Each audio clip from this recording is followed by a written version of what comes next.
I well, let's just say all this exploring Africa stuff just put me right to sleep again. Has wore you clear out. Just wore me clean down to the nubbin. We've been chasing lines. I called your wife. I'm That's like, what she told me. is he down there expired or what's going on? She told me that you had given her a call. And of course, Tina was worried about you, and I was worried about you, and we didn't know what happened. well, I'm trying to. I found a neat video last night. You got the Duck Dynasty going there, buddy. No, that was actually. No, your beard. You got Yes. you got the full on Duck Dynasty going. Come on, I'm trying to manage my account. I don't want that. I want just come on and open up here. I guess I'm online. Can you tell? Hey, Maple Bacon, buddy. Well, I see you. I don't know if Yeah, you're live or not. For some reason, I can't get my other. Well, anyway, I found a online documentary by Robert Roark. You found a documentary about him? Well, I found kind of a documentary that he made. Really? Yeah. And it's on the YouTube. I'm gonna have to look for that. I'll send you a link in a few minutes, or I'll tell you the name. Maybe you can probably look it up too, but for some reason, guys, I can't. My advice to everybody is don't sit down on the couch and eat your breakfast and then when you're tired, close your eyes and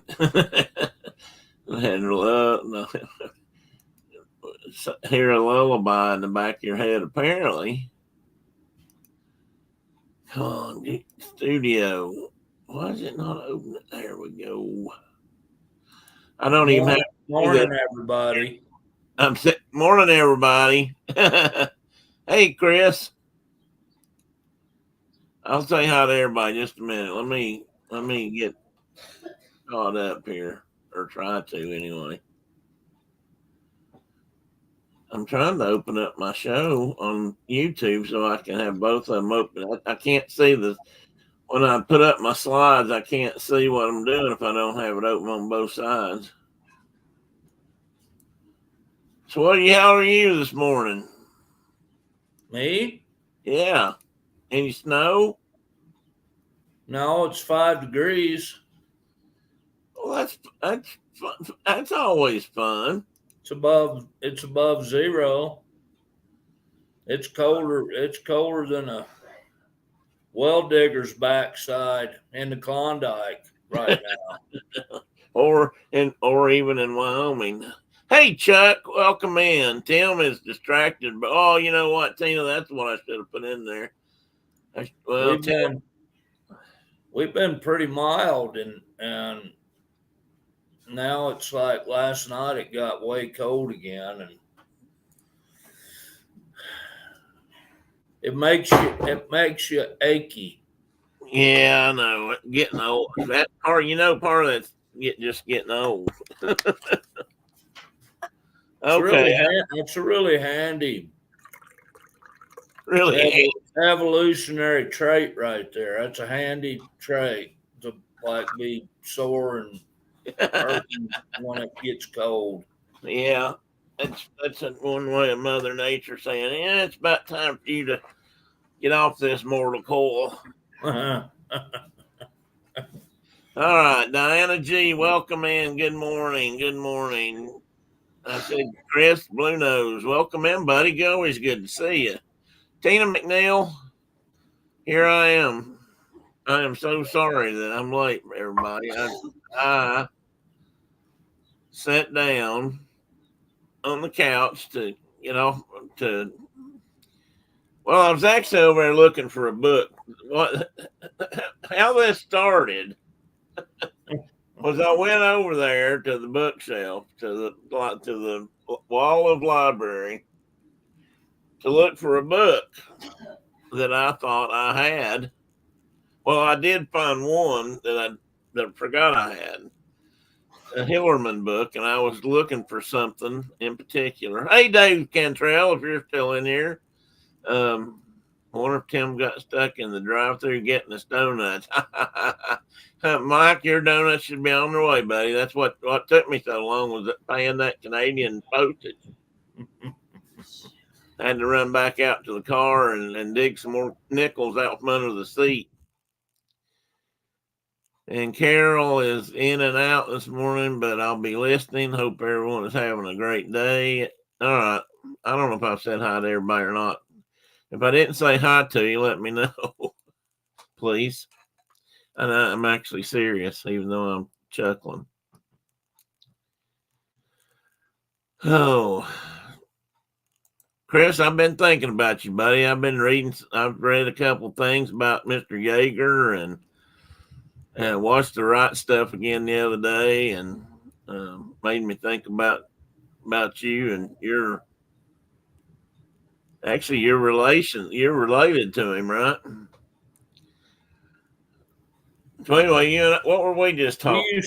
He used to come to Wyoming every year and go to the one-shot antelope hunt every year. Chuck Yeager did. He did. Cool. I wish I'd have got. I wasn't working in that country at that time. I wish I'd have got a chance to meet him. Where did they do that? Up by Lander. That's on the other end, ain't it? It's right in the right dead center of the state. Oh, is it? Okay. Just south of the Wind River Indian Reservation. But don't you live in antelope country? Yeah, I mean we got more than most here, but they always did that hunt out of Lander. And I'm not sure if they hunted right there close or what, but yeah, he used to come every year.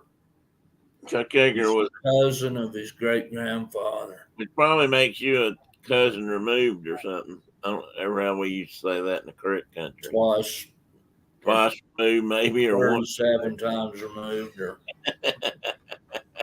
I never have understood that whole system. Well, if you can see it laid out in a chart, you're a science man. If you saw it laid out in a chart like you would some kind of wildlife project or something, it would make a lot more sense. I think you can track it down that way, but it's not usually shown that way. Teddy, you like to say good morning? He's embarrassed. He's sorry. He's so sorry. I believe my wife understands that system, but I can't get it. The twice removed thing, cousins twice removed. Well, I don't remember it. I don't necessarily either, because I never could figure out how you'd be a cousin if you was removed, or was you why removal was necessary? Yeah, why were you removed to begin with? What'd you do to get removed? Mike said hi, Teddy. Not only once, but twice. Yeah. Yeah. In his own good time, Tim. Teddy runs. Teddy does run. Well, here's the thing, Tina. He was embarrassed because we were late. When I sat down here, he was clawing on my arm, weren't you? There's a paw. I don't know if you can't see it. And he's like, "Where you been? Where you been? Get over here, get things started." The whole time I was trying to get things open, he was trying to tell me what to do, weren't you? Digging at you. Digging at me, trying to tell me. Chuck said, "Hi, Teddy." He'll get up in a minute. Like Tina says, he's on Teddy time. Oh, me. Well, it's been rainy here. I'll tell you the Tennessee weather. It's been rainy here, and um, let's see what I'm trying to see what the morning temperature is. We don't have no rain. Have you still got snow? Oh yeah, we got plenty of that laying around, but we got big bare spots too. So it's not. It's clear and cold. It's 51 here. I don't know if I can. So we're like them. I rarely am successful at this whole deal. Oh, here. there it is. Now we can see snow. There's lots of snow out yonder in the yon pasture. Yeah. And it's bright and sunny and cold. Like I said, it's still 5, according to my confuser here. Well, we're 5 with a 1 after it. If that makes you feel any better. There you go. There I'm I go. sure if I called Dad, he would be bragging, "Oh, it's like 65 degrees here at this house." He'd be trying to entice you back with temper. Yeah. He'd be like that one of them sorcerer guys in a cartoon. You'd be sending out them wave lines or it's like smoke trails out there to bring you back. And Mike was asking if we've had any moose sightings, and I haven't seen one for a couple weeks. Yeah, you said you had. We had every day there for a while. I was seeing them, and it's been a couple weeks. I don't know where they went, but and I haven't seen a Yeti, but maybe tracks. Oh, don't tell Mike that. Mike's down there with his great big 4-bore and come down here hunting the Bigfoot. What was I just reading? Somebody was talking about using a 4-bore on something. I mean, that's about that big around. What's the matter? Your shoulder hurt? Oh, yeah. Tina has 54 degrees. I'm trying to put. Are you off? Yeah. She's off. Bye. She said bye. I had it muted. Okay. Bye to her too. Maybe she heard She's me. off to. We got one granddaughter swimming and another granddaughter that's her little sister's ailing. So Shauna's going to watch her while the other one goes to Green River to go swim. So, which she is kicking ass at. Oh, I mean, she's being very successful at. Having a good year, is she? She is. And what did that like? Her coach and her daddy and her mom. Her mom was a NCAA diver. Right. And they had a beginning of this year's swimming deal because it's expensive. It's not, it's not sponsored by the school. And so it costs money and they're like, and she was kind of lackluster about the whole thing. And they had like a come to Jesus with her, like, well, you either need to bear down or, be serious about it, or we're not going to do this anymore. Yeah. And she got serious about it. She is doing wonderful. So, well, good for her. Yeah. Do you not find it ironical that you were married into a family of swimming people? Then that when they live in the arid west of, they live like where there isn't any water. Yeah. Don't you find that a little ironical or something? But that kid's been she's been in the river here since she was tiny. She Well, learned to swim in the Hams Fork River, and she's a water dog. She's like a little otter. She's good at it. you didn't just take her out there and fling her in one day and say swim or drown, did you? No, but we had, like, last summer we were out swimming, and she and her little sister were in the big deep hole of water, which is way over my head, swimming like river otters, and Woodrow jumped in there and went swimming with them, the mule. It's deep enough that it's over his head too. And he swam and swam and swam, and we got all kind of photos. It was Oh, great. I need to see that. We need pictures of that. I grab him by his tail and let him drag you around, you know. Yeah, I need to see that. It was like watching Matty Ross on the True Grit swim little Blackie across that river. Yeah.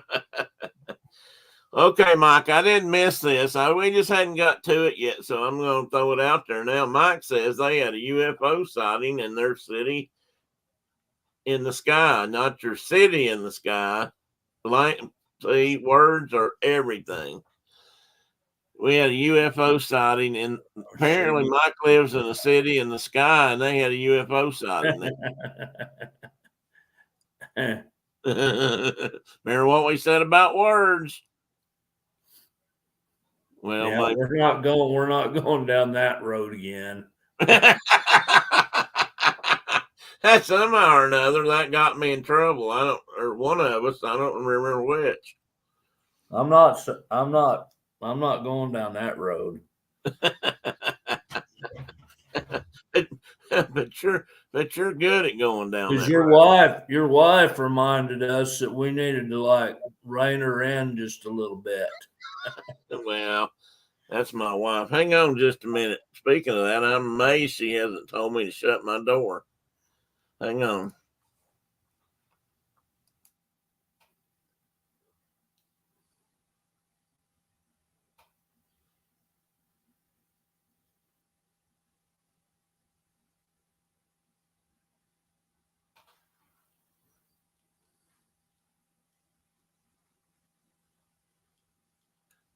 I'm back, so everybody can get on her. She was fussing, come running down here to get me up.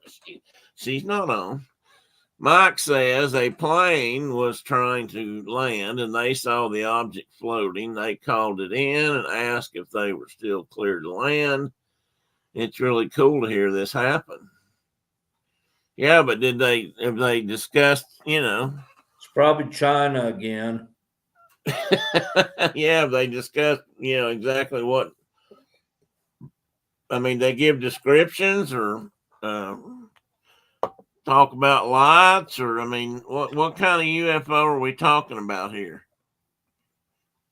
This is Canada. They didn't just fly through a low cloud or something, did they? Dave want to know what's up, and we're this is the early part of the show where we kind of get sidetracked and talk about things and take up too time, probably.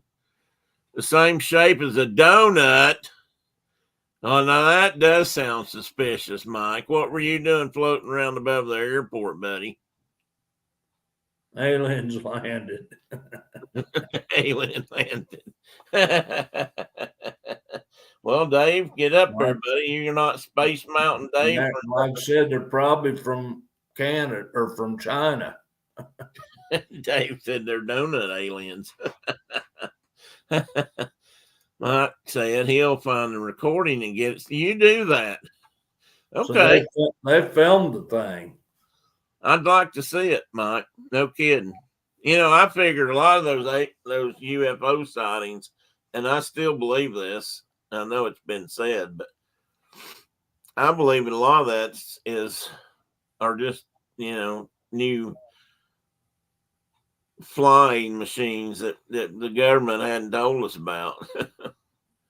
Pretty sure back in the 60s and 70s when a lot of that was going on. That there was probably a really good answer for that. It might have been Area 51. Who knows? But I think it's because they were just coming up with all kinds of new flying machines. All right. Oh, Mike has a buddy. I got a buddy of the Area 51. I'll ask him if he had anything local. You do that, Mike. If you've got a guy on the inside now, we could probably answer a whole lot of questions. We could get if we can get him on the show. We'll put a bag over his head and disguise his voice, and maybe he can tell us for finally the truth if it's out there or not. Because the whole world would like to know. Miss Penny's wandering around here all sore. She just went to the vet to get tutored or spayed. How did she? Who did? Miss Penny. Oh, you know what? I jumped up, didn't put on a clean shirt. I jumped up and didn't put on a little bit cleaner shirt. I can wear this shirt around. Didn't even notice it, dude. Okay, well, never mind then. Mike said he fears for his life if he comes forward. What did they say in Lonesome Dove? What did Gus say to the saloon owner in Lonesome Dove? Most people that come in here wouldn't notice a dead skunk on the table. Put that rag down and play cards with me.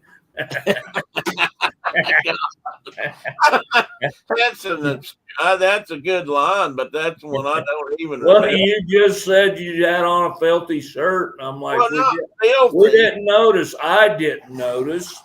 All right, anybody else notice? I've got a spot of paint right there. I had a white paint marker out doing something day before yesterday. Brenda didn't know this yet. She's probably wondering what that was out there, but that's probably never coming out. Come here. There she is. Hi, Miss Penny. She's been spayed. Let's go see her. There you go. I won't pull on your stitches anymore. Oh, yeah, probably not. Poke at your Hey, soft Sheree, spot. welcome in. Surfer Girl 326 has joined us. Hey, Kay, no. Kay, you weren't the only one late. I was late. Everybody was here before me this morning. Oh, yeah. Howdy. I thought everybody was gone. Oh, that's Miss Caitlin. That's Miss Caitlin. Good morning, Miss Caitlin. Morning. Did you hear her? I did. She spoke. She's fixing breakfast for that varmint of hers. She has two now. She's got that varmint. She's got that varmint, and she's got her some kind of a rodent. Oh, gerbil. It's a hamster. She keeps reminding me it's not a gerbil, it's a hamster. Yes, it's a hamster. It's sort of a brown teddy bear hamster. Mike said, don't worry about it. We don't have his name was Radagast the Brown. I know. I saw that, and I had to make sure who that was, so I looked it up, and I was correct. He's one of the wizards from the Lord of the Rings. I did not realize though until yesterday that he was one of 5 wizards. There's two blue wizards and 2 white wizards and 1 brown one. And they were sent down to take care of the evil man, the evildoer. I did not realize that was the case. He's the guy that had birds. He went off and got into nature and kind of like we do, and completely forgot what he was supposed to be doing. He went native. He went native. That's for a fact. What I thought was funny about him in one of the movies, he was might have been the second one. I don't know. Anyway, Gandalf went to him, and he had birds living in his beard or his hat. And what I thought was hilarious was there was bird crap all down All through his beard. that white stuff. You could see it. And it's funny if you read the books, he's kind of a throwaway mention that he existed. And Yeah, I don't they made that whole character out of that. I looked him up. They've got there's if you read again, like you said, if you read about him, there's all that information that I never knew. And I've read the books, but not as many times as you have. Oh, Mike had said. I thought Mike had said no. Chris, I apologize. I called you Mike. I didn't. I know the difference. I just was talking too much, probably. It's not really that filthy. It just had some teddy hair on it and that spot of paint right there that you can't even see. So I don't know why I shouldn't worry about things like that. The Lord of the Ring books, Tina. Hey, Dave, welcome in. Good to see you. How are things in Georgia? Since Brenda's not on, I'll talk about that. The house hunting is still ongoing. We've looked at a couple of things, and we got stuff lined up to look at this week. And we got a couple of things I'd like to look at, but we may not. Found a couple of neat houses, buddy. We found an 1845 house. Oh, cool. That is available for pretty good price. Of course, I'm sure everybody says, well, it ought to be. Afton, Tennessee, up towards Greenville. You know where Afton is? Yeah. Afton. Yeah, Brenda started looking up that way, and lo and behold, she found 2 or 3 places that we're interested in. Afton's still fairly rural, and but this house was on. I'm trying to remember if it was had acreage. I'm not sure, but of course it needs a lot of work, or it needs, as you can imagine, part of it's been remodeled, but most of it hadn't. But it's got this cool upstairs and a stair. It looks like they have a picture of it. I'll try to pop it up here later. They have a picture of it, like you enter the front door, and it reminds me of a couple things. One, a lot of westerns, looked like that when you entered the hotel or the bar. It just something about it looks familiar, and that wasn't what I meant to tell you. I got my cart in front of my horse. Oh, the scene in the Horse Soldiers where they're on board I think they're on board the paddle wheeler, and it's raining and storming when they meet Grant and get their orders to go to Chuck knows, I'm sure, but they enter that, and they come down a stairway. I don't know. It just reminded me of that, coming down the stairs and being there for that. It's about to be very wet in Georgia. Dave says, well, it was wet here all day yesterday, and it is Brenda, or the girls used to say, it's yucky poo. Quit, girls. Don't be fighting. Hey. So Mike was asking about that. So as long as Brenda isn't fussing, we won't fuss. Oh, she probably didn't think about it. She was in a hurry to get me online. So anyway, Mike, I guess the answer to that is no, but maybe getting closer. We have a huge problem, and that is, guys, I'm sorry, I'm kind of hurting today. We have a huge problem, and that is can't find or afford what we really want. I mean, I would like to have a house that's got just a little bit of room in it because I don't want to. I want to keep my library. And we told the real estate person we're working with, whose family, in-law family, anyway, maybe she's once removed or something. I don't know. Married to Brenda's cousin, first cousin, which probably helps that. Probably makes her not removed then. But she's an in-law. Anyway, we told her we were really wanting to look for stuff that had a garage, preferably a 2-car garage attached or part of it, even, a double wide or a house or whatever. And that apparently has made it very difficult to find any place because places with garages around here are either way, way expensive or they're just not available.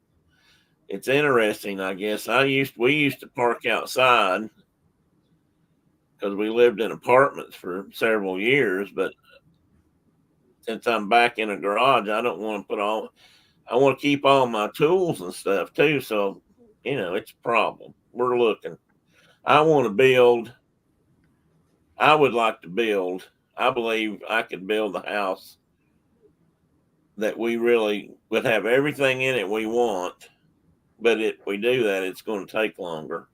So where do we live in the meantime? Well, we might live in a camper. We might end up buying a motorhome just for that.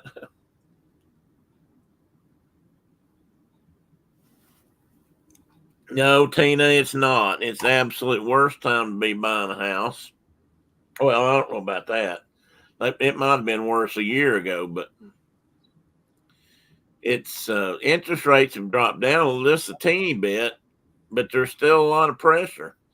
There's still a lot of people looking for housing, and all I can hope for is that I would.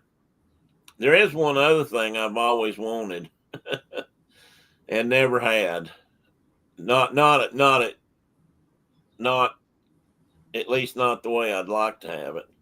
And Buck Flainer and I had this conversation, Mark, years ago, because he said the exact same thing. He and I were talking one night about this, and this came up, so we started talking about it. Yes, I'll address that too in a minute,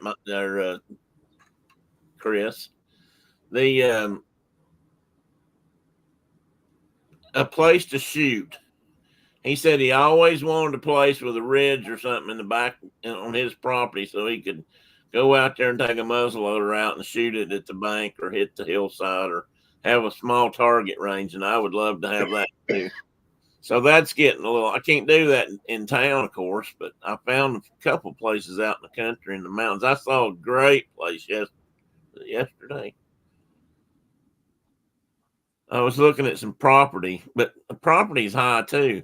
And yeah, Mike, RVs are a bit pricey right now. I haven't looked for a horse trailer around here. They're not as common as they are out, west or probably up your way. But I did I have looked at a couple of used motorhomes that seem to be in pretty good shape. Usually the things you have to watch out for if they're in pretty good shape and the price is right is a leaky roof or something wrong with the motor. Maybe we don't really even care if we can drive it. Maybe we just want to park it and live in it. Your stuff is really, wait a minute. Your stuff is really expensive, and I'm not bothering buying a new one because I could buy myself a cabin for that price around here. I could probably. I looked at some cabins that you could buy here cheaper too, Mike. Actually, somebody's selling some log cabins around here somewhere that are that are a decent price, of course, but they're small. So, no, I mean not. Well, they're more along the lines of a tiny house. And we'd have to have two of those, one for me and one for Brenda. How about if you buy a house that doesn't have a detached garage and you put one on after you buy? Well, that's a thought, Mike. We've talked about that too.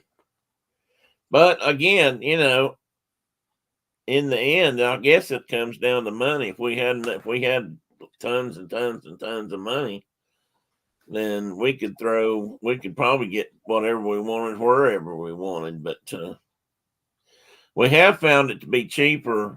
Land and houses are cheaper if we go towards Johnson City, but not get to Johnson City.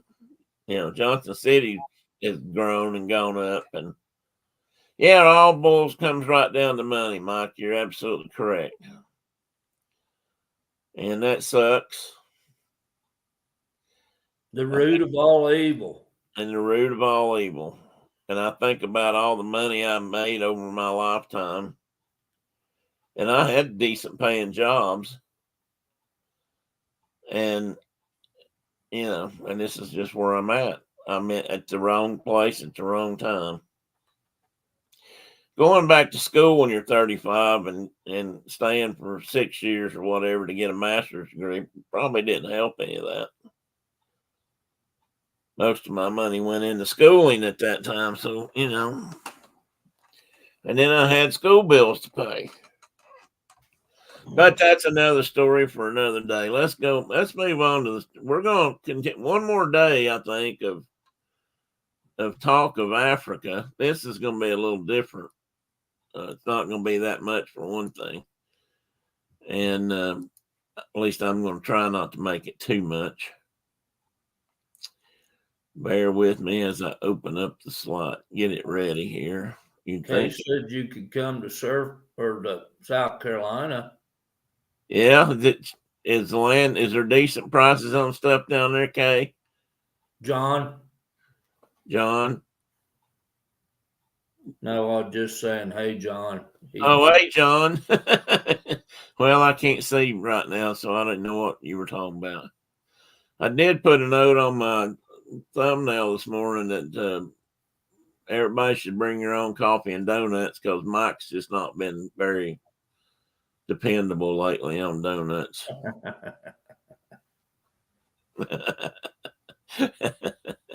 I bet he had something to say about that.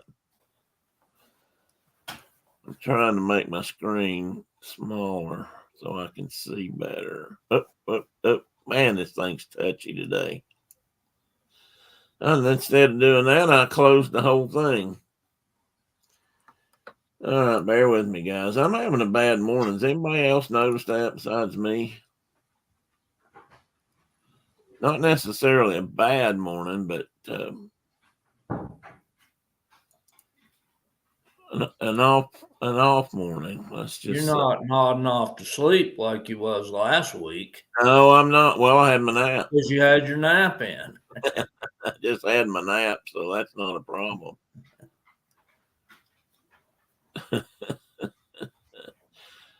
And it's distracting there. Getting old as a bitch, I'm telling you.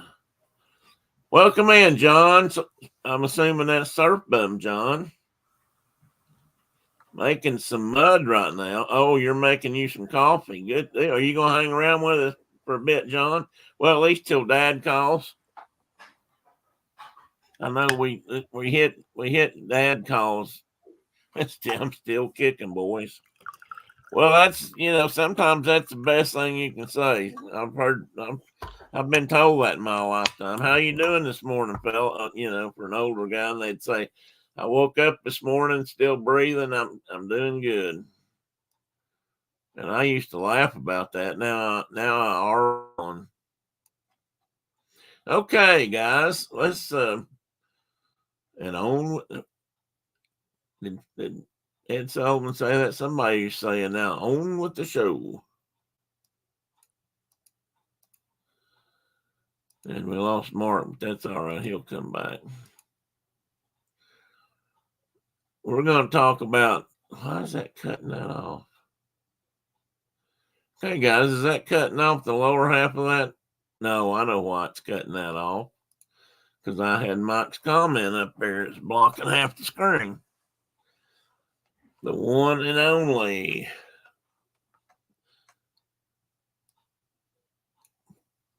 Price is not too bad. further out of the city, the better they get. Yeah, that's my experience too. And I believe if you get away from Gatlinburg, which unfortunately influences a lot of property here in the mountains, if you can get away from Gatlinburg, you can get to the mountains and still find some decent property, which should be perfect. And if I was a little bit healthier and could run the hills like I used to, that would be absolutely perfect. So I don't know if we'll wind up Africa. I started to dedicate the month of February to Africa just because I got started and it's easy to keep going down this road. But I actually started the last Saturday in January, I think. So that might be a misleading title for the month. So anyway, we're going to talk about it just a little bit more and some of the writers that have written about Africa, both from a hunting standpoint and non. And the first guy on the front page here is one of mine and Mark's favorites. You've read more of his books, I suspect. I think I've got them all. I have a couple of first editions of his, and he's probably my favorite author. You know, and what's interesting about these guys is they almost all, I don't know what all their backgrounds were, but they almost all came out of like the press industry, newspaper writers, magazine writers. Yeah. And O'Rourke grew up in North Carolina, so he grew up, well, at least that's where he visited his grandfather, I assume. He grew up down there at Wilmington. He was from down there, I know. Yeah. Grew up on the Outer Banks, and so he's written about fishing and hunting and all that down in that part of the world. It came natural to him, but I don't know about some of the others. Some of the others don't seem to have that background, and yet they turned into that. I'm not so sure that. Well, I guess Hemingway did too. I was thinking about. Oh, sorry, Teddy. I apologize, buddy. He said, "Leave me alone." And that was his hero, was Hemingway. Was he? He went and hung out with him in Cuba, and I forgot about Cuba. Yeah, he modeled himself after him, maybe too much, but that's a really nice water buck. Yeah, isn't it though? Hang on just a minute. I saw something. Dave, I don't know what's been hard. I hope you're okay. I do know you've had some family issues, but I hope you're doing okay. We may not be the greatest website or YouTube channel on the internet, but we do care about our friends. That's for dang sure. So I hope you're doing better. And I think Africa is a very deep rabbit hole. Yes, it is, Tina. It is a deep and twisty rabbit hole. And that's not even getting into politics and borders and such. Although a lot of the country these guys hang out in now has changed hands many times, and there's been, revolts and uprisings, and there was a lot of colonization or colonialism still going on in this part of the world that eventually got changed, and a lot of it had to do with the Brits, but there were Dutch influences, there were German, I didn't even realize. You guys, I've mentioned it before, but I've been reading up and studying on and watching a lot of documentary. As my friend Steve Coulter used to say, documentaries. Documentary. He used to put an extra syllable in there somehow. Anyway. Like aluminium. Yeah, kind of like aluminium. And he did it on purpose. Actually, he spoke pretty darn good English, but he liked to add things. Colonialism in South Africa was still alive and well right up through at least the First World War, and then some of it continued right on up till modern times. I mean, it's not been that long ago. I mean, think about apartheid ending in, I don't know what, the 80s, early 90s. I'm not sure when they actually broke that and Mandela took over. But anyway, there were German colonies in Africa, and there were in East Africa in particular. The Italians kind of ruled over Ethiopia for a long time, or had interest there for a long time. The French were in North Africa and some southwestern Africa along that coast. And the Brits were all intermingled there, and the Dutch. So it was a lot of these guys. Couple of these guys came out of that and ended up staying, or falling in love with Africa and then writing about it. But anyway, this is Robert Ruark. There's an R. There's a U in there that always trips my tongue up. But anyway, his name's spelled different than Rourke, right? Roark, but he would be Ruark. Yeah, I know a Rourke, and his name is a little bit different, but they pronounce it Rourke. Yeah, and almost unless you're in Mississippi or somewhere, and then it's Roark. Yeah. All right, please consider hitting the like button and subscribing to the channel. If you're not, probably everybody in here is, but if you're listening and not, if you're ghost listening or ninja listening, you can maybe consider that button. We talk about a little bit of everything in here.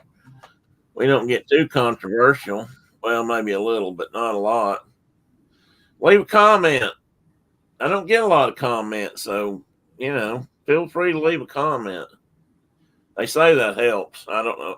Again, I don't want to get helped a lot, but I guess sometimes I'd like to grow just a little bit, just so it looks like I'm doing something.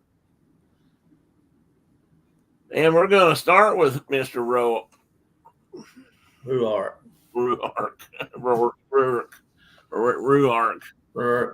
I just thought I'd start with him because, like I said, he's a kind of a family favorite here, and I'm going to cut some dogs loose. I'll be right back. Okay.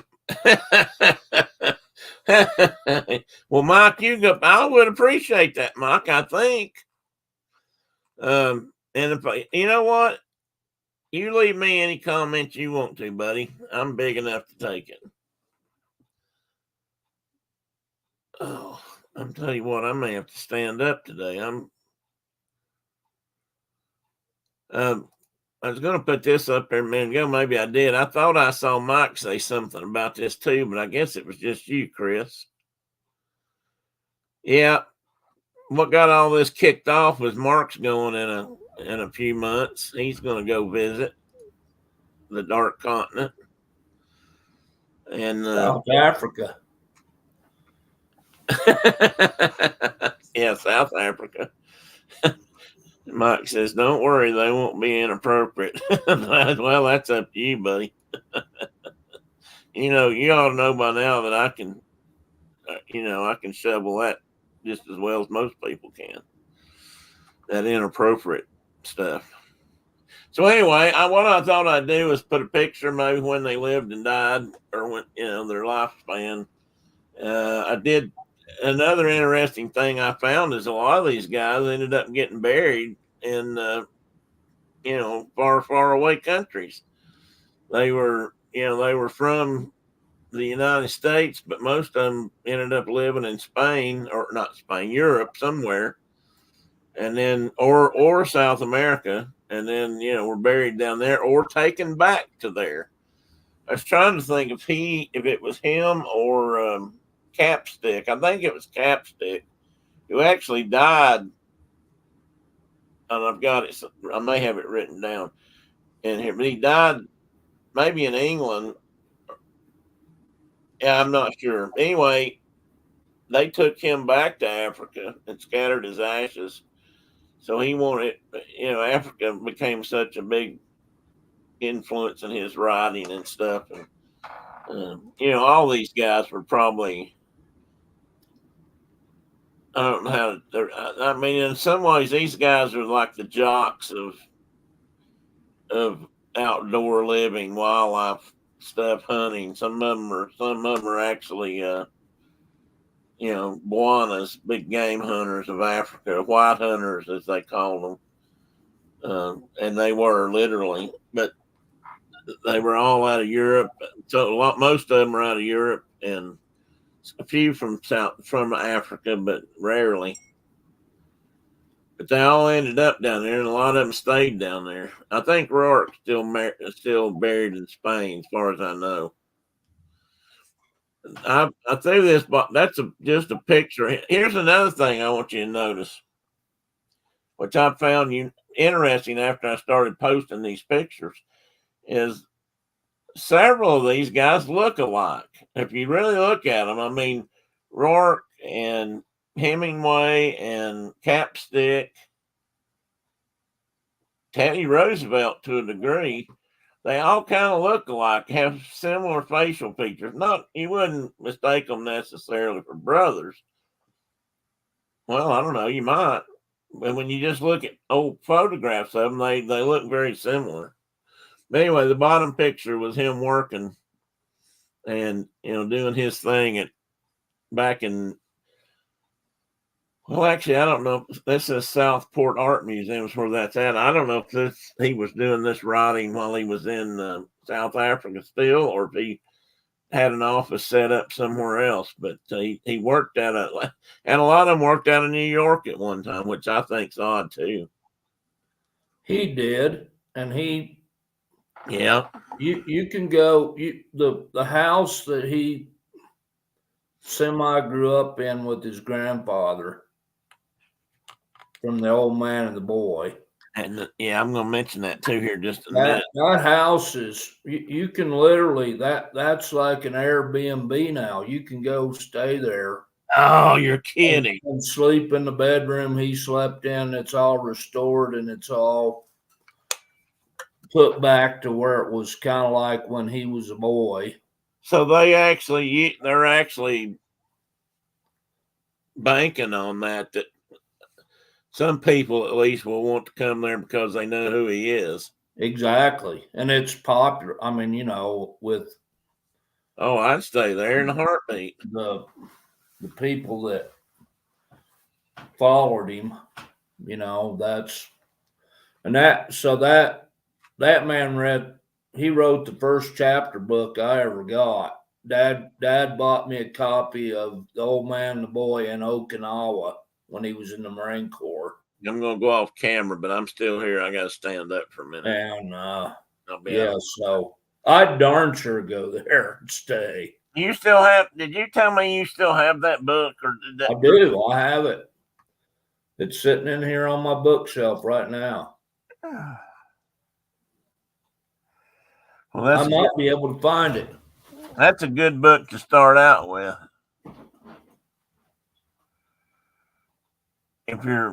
No wonder you turned into an outdoors guy and want to go to Africa so bad. I would like to go too. I just don't know, I don't know if I want to go. I don't know. It may not be on my absolute bucket list, but if I could go, I wouldn't pass it up. I'd love to go down there and just see stuff because there's a lot of stuff to see. I can't find it right now, but I know some of too many books. Motors. No. You don't have too many. You just have a bunch. So this is going to be my bucket list trip right here. This is going to be the one. The one. And if I just get to go see it, I'll be totally satisfied. I built me a new bow to go over there. Yeah, maybe in a minute you can show that one. I'll make you big screen and you can show it because it's finished now, isn't it? It is. My doctor's wife does a trip to Africa once a year with her yoga group. Oh, really? Oh, they support one of the rhinos. That's interesting.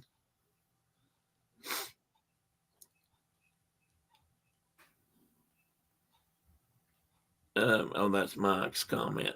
Anyway, I read something about Capstick later in life, or maybe after his death, that some people talked about his writing being over embellished. Or I think, no, did I say Capstick? I meant Rourke.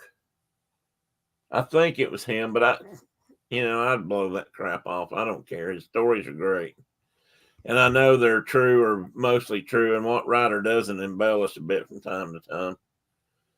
And the guy where I was reading that said, I mean, who hasn't, stretched a fish just a little bit or made him a little bit bigger than he was. That's honorable stretching.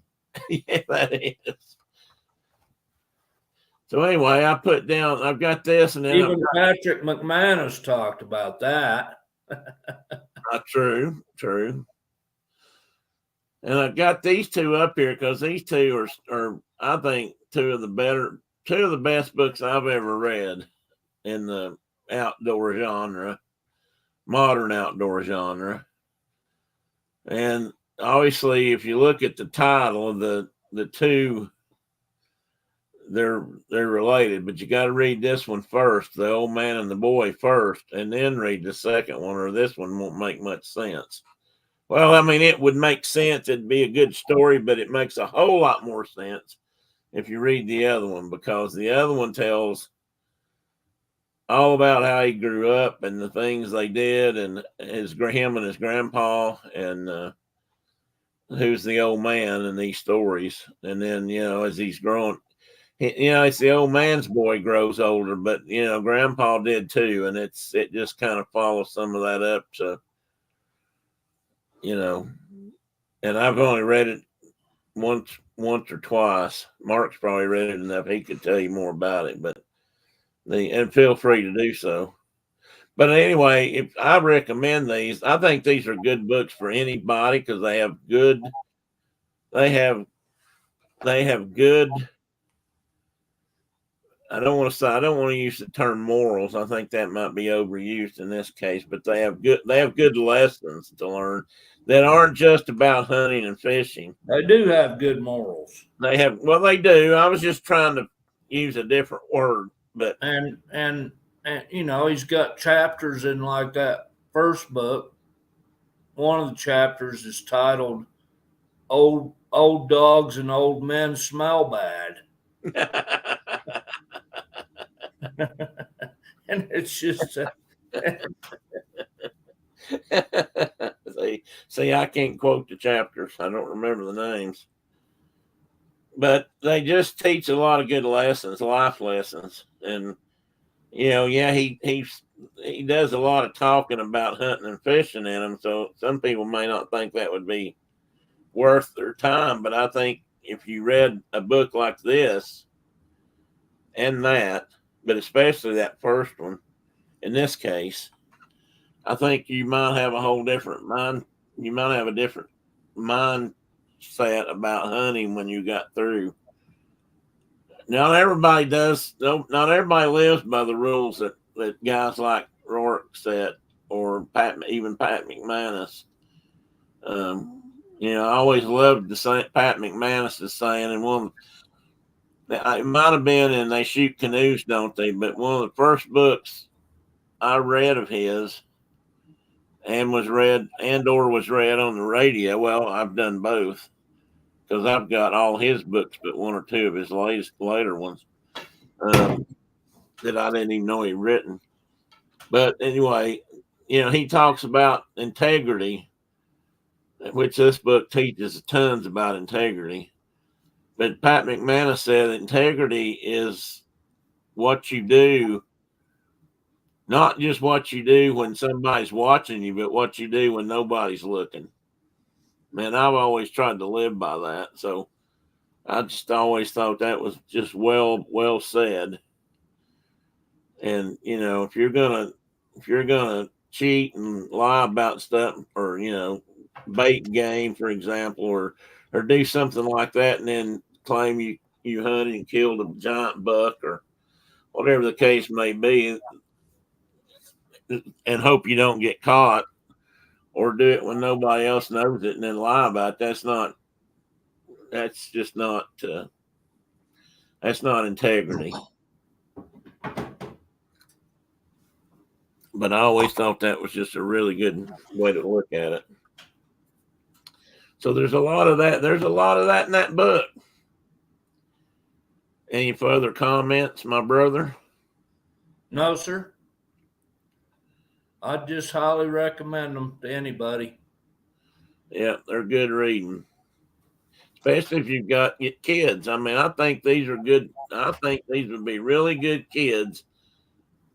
They're clean. They're good books for kids to read. Yeah, if you want to look at it that way, they meet. I'd say they would meet just about all any kind of start to say conservative, but that's not really the word I want to use. But they're, like Mark says, they're clean. They don't have to go to that length to make this good reading. And like Mark said, it was his first chapter book. I think, of course, your dad was real outdoorsy, so the first book there, The Old Man and the Boy, that was a collection.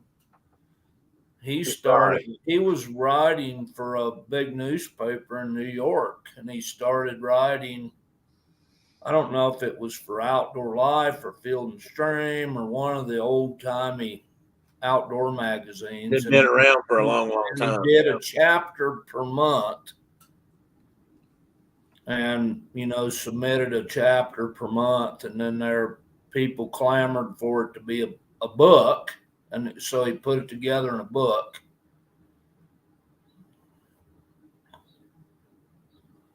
And a lot of these guys have that in common. And then he did, people were still asking for more. And so he did the second book. So, and he wrote a lot more books than these two, but. Yeah, he did. I just put these two up. My favorite book that he wrote is Horn of the Hunter. I found an old copy of it. I tried to find some of the old. That's it right there. Yeah, I put that on there for a reason. I put that on there because I want to get. This is one I have not read, but I believe I have on my Kindle currently to read. So I get to have, which is, I might add, I get to keep collecting books as long as they're on my Kindle. And Brenda says, because those we don't have to move but one time. Oh, Teddy, I'm sorry. I keep reaching over and petting him, and he ain't having it this morning. Now, here's my dog-eared copy of Horn of the Hunter. There you go. I had that picture too. Beat up and loved hundreds of times. Loved, well loved. Well loved. So anyway, moving right along to the next man, which most I don't know if you guys have heard of any of these people. So I'm just, I'm not going to say most people never heard of, because most people haven't heard of any. A lot of people, unfortunately, haven't heard of these guys. Jim Corbett. He was English born in India, and he died in 1955. So, and he was kind of famous for being well, you jump countries now. Well, yeah, but he was also in Africa. But I have jumped countries. But mostly in India. Mostly in India, but he did go to Africa and do similar work. And he was a white hunter. And when I say that, what I mean by that is he was a professional hunter, a guide. Most of the time, he was the kind of people you'd sign up to go hunt, where he would take you out. Usually they worked for another company, but they would, be assigned to. I think he said, I read yesterday, or in my research on this, they said that in South Africa, and I don't remember if it was Mozambique back then or Rhodesia or which country it was, but a guide was only allowed to have been charge of no more than 2 people at a time. So he wasn't allowed, like he could take a married couple out, but he couldn't take their oldest son. They would have to have a separate guide if they all wanted to go, out. But which they did. They usually had more than one. And that's what I mean by white hunter, because that's what they were in. At least in Africa, that's how they were referred to. And it's partially where the Bwana thing came from, because that means leader or master. And that's usually a name they applied to the white hunters because they were usually the boss.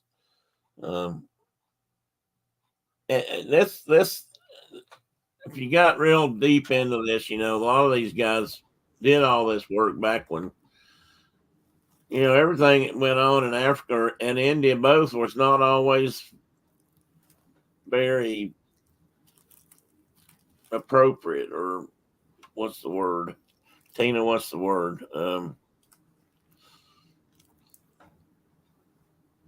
I don't know if he was the boxer now. Now Hemingway boxed, and he might have boxed, This but is not the same guy. Yeah, there's a whole bunch of. If you look up Jim Corbett, This guy hunted man-eating lion or tigers and leopards for a living.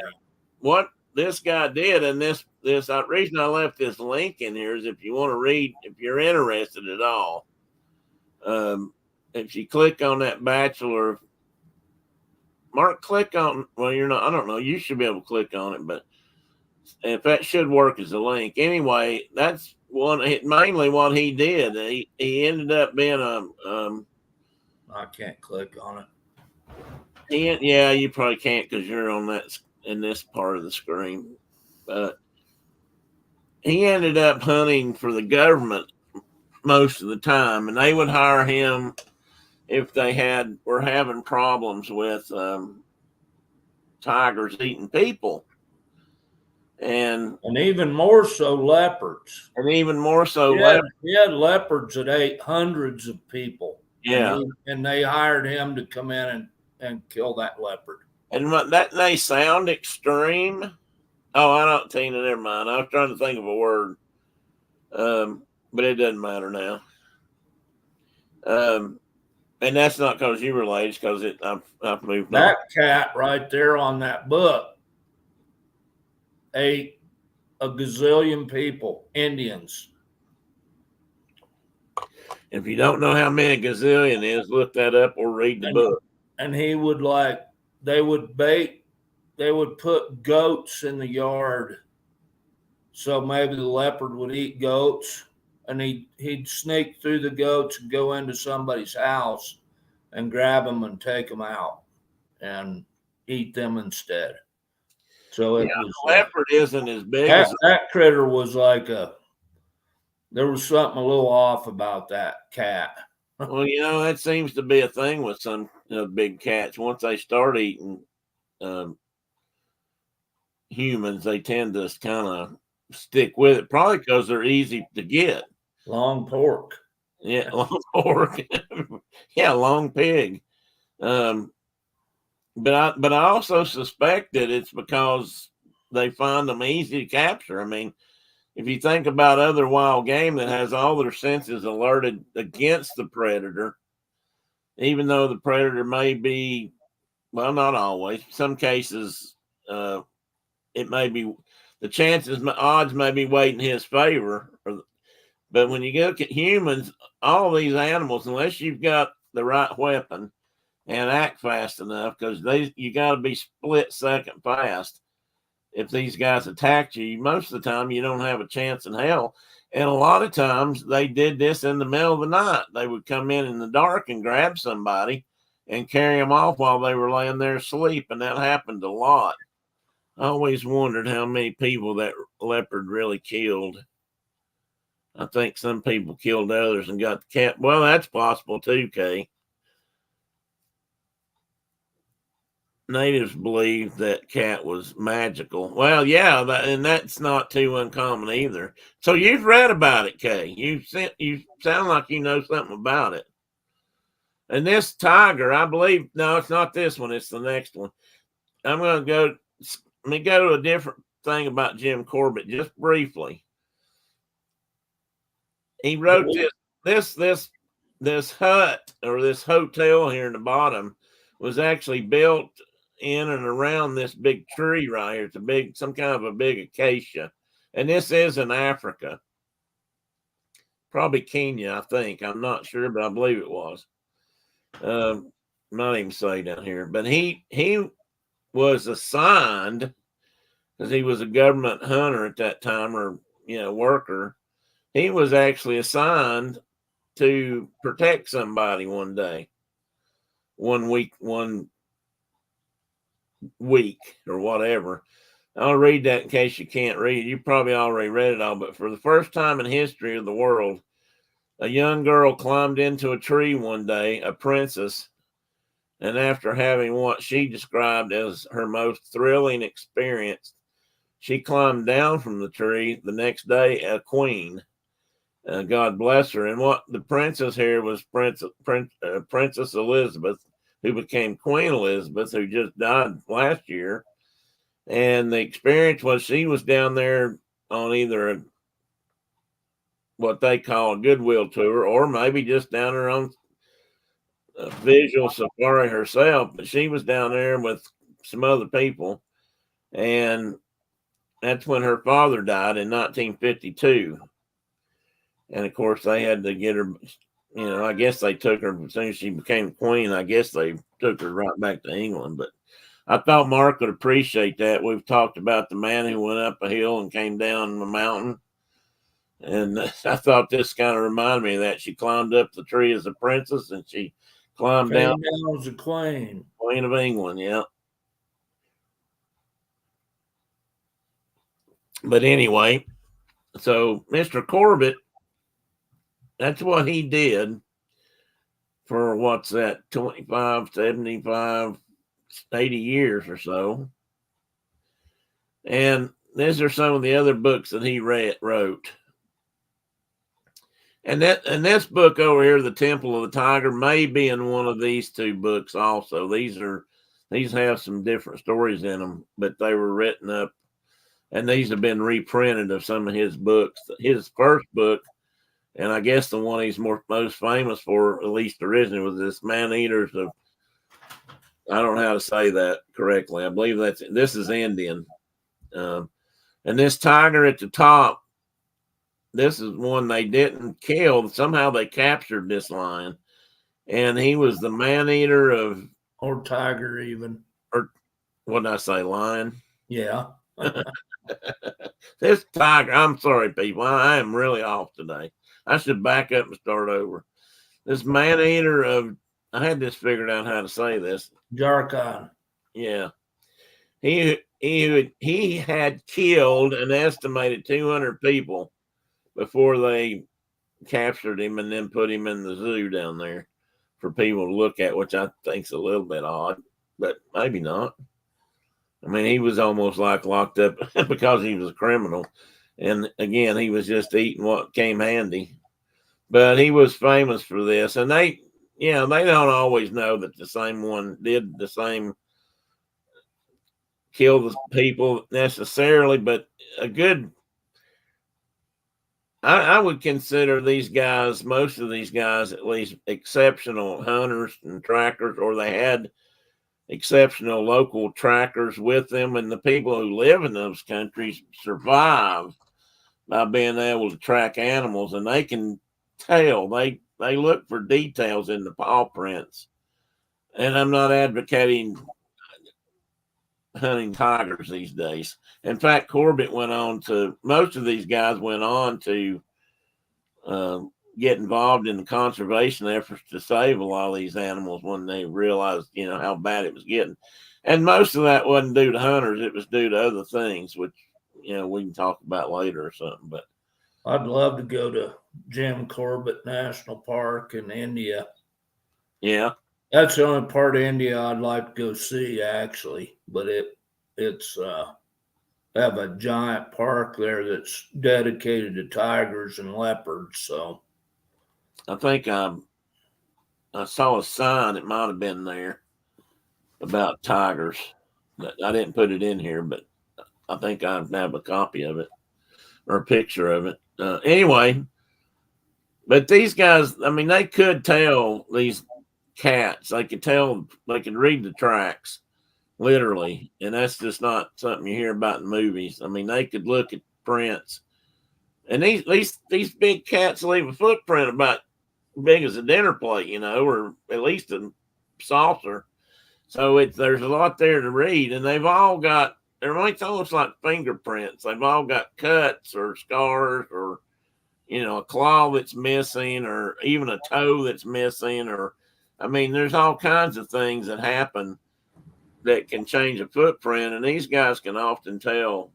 Plus, the cat will develop habits where they put their kill if they don't eat it all, or what they do with it when they carry it out in the woods, sort of thing. Next guy, now Tina, I thought you and I might find this a bit interesting since we've had these discussions a little bit on Thursday nights, but J.H. Patterson, and he was the guy that, I guess, correct me, Mark, if I'm wrong, but he's the guy that ended up killing the Salvo lions, wasn't he? Yeah. Yeah, he was the Ghost of the Darkness. Yeah, which I'm going to talk about too in a minute, or we are. But he wrote a book about it. Yeah, he was an Irish born officer with the British Army. Yes. He was an engineer and an officer in the Army. What I found interesting about him was that he don't send him off on a squirrel. You'll never get him back today. What did Kay say? Slightly subject. But the tiger Paul Clemson uses had a scar on them. Slightly off the subject. I mean, yes, there was a time when they thought they had him trapped in a cave, but when he was there. But no, she's talking about the Clemson. Yeah, but I'm reading something else she had too. But now, yes, had a scar on the paw. That's why the paw. And it's like, oh, okay. Well, I'm going to prove to Tina that you jumped clear out of Africa, so you might as well just go wherever you're going. Well, I'm back in South Carolina there. I'll show you how mobile I can be. So anyway, back to where I was at. Tina. Now we're at Salvo, which is back. Hi, Mike. Don't apologize, Kay. It's all right. So anyway, what I was going to say about this guy was he was an Irish man in the English Army who became an officer, and he was that's him on the front horse in this lower picture. But he was put in charge. What I found interesting was he ended up in some of the conflicts in the Middle East and even in other parts of Africa at different times, but part of that time, he was in command of what they call the Zion Mule Corps. This was during Gallipoli, the First World War. And even back then, there was a lot of anti-Semitism going on in England. And so to be put in charge of these guys was a little bit like some of the first officers. What was the guy's name in Glory, the movie that was, about real stuff? See you, Mike. Who? I said, see you, Mike. Oh, yeah, Mike's gone. He's got to go look at. Oh, RV show. Horse trailers. Oh, that's why you said that RVs are priced out of sight. Yes, they are. You know what, Mike? The RV shows there is an RV show in this town this week. Or this weekend, anyway. We thought that was funny. We found out that last Sunday. Yeah, they are okay. Well, you're just impressing me around every turn here that you've read these books. But anyway, then he was put in charge of the 38th Battalion of the Royal Fusiliers, which was known as the Jewish Legion. So in some ways, he was doing a job that a lot of the other white officers didn't want to do. And I think he did it with a certain amount of pride because eventually when he died, that's what this sign, this billboard down here, this sign is about. Patterson, we salute you.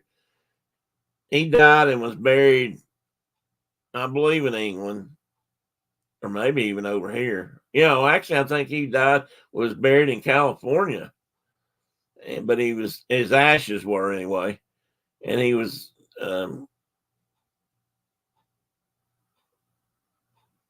What do they call them when they dig you up?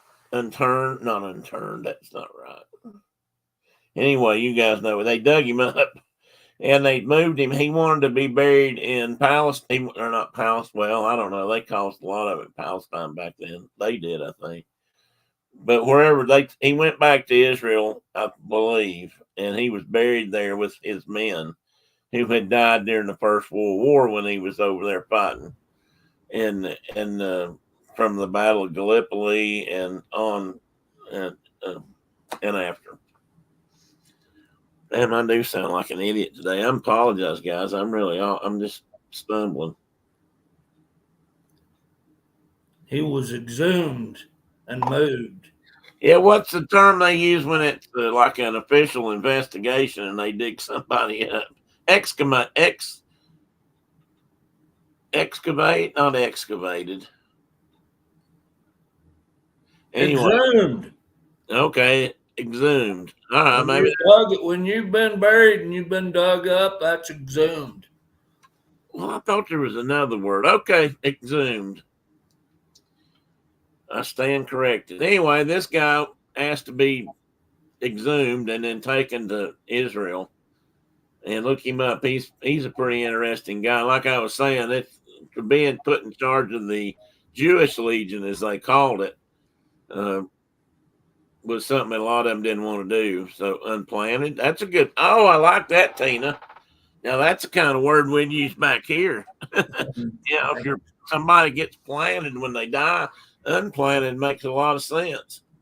I'm not going to say harvested because that wouldn't be right.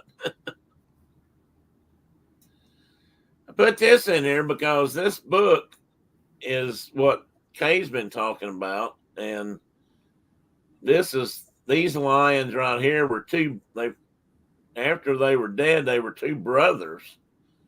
And by that, about two litter mates, and they were the same age, and they were really weird. They didn't have manes. Tina, you got it. No mane. Yeah, they didn't have manes like most male lions do when they grow, into adults.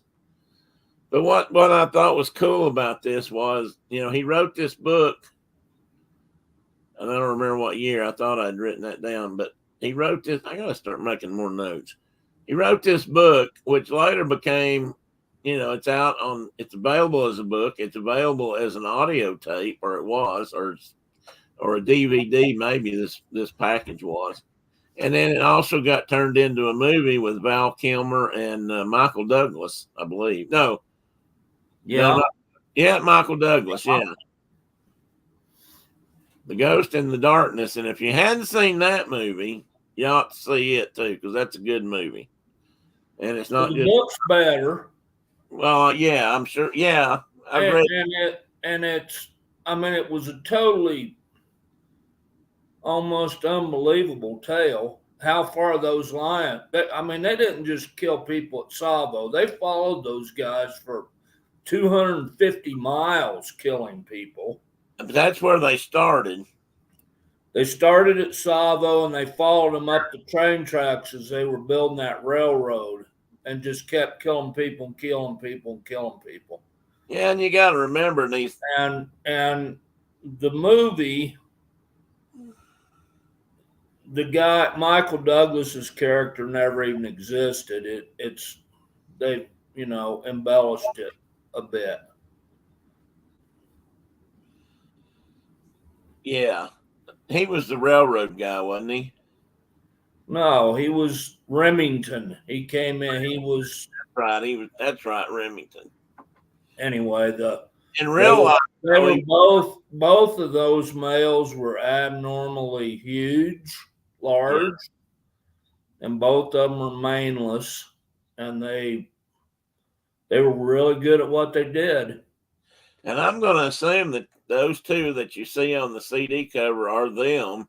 That's And them. They're at the Field Museum in Chicago. Chicago, yes. So there you go, Chris, if you're still in here. I don't know, maybe you've been over there. Actually, Brenda may have seen them. I think she's been in the Field Museum. Look how artistic I got with my, with my screen here.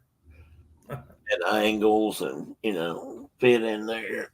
I'm trying to do better, guys. You deserve better. Yeah, but it's a good movie. And Those two cats have got to be getting pretty ratty by now. They've been mounts for a long time. yeah, since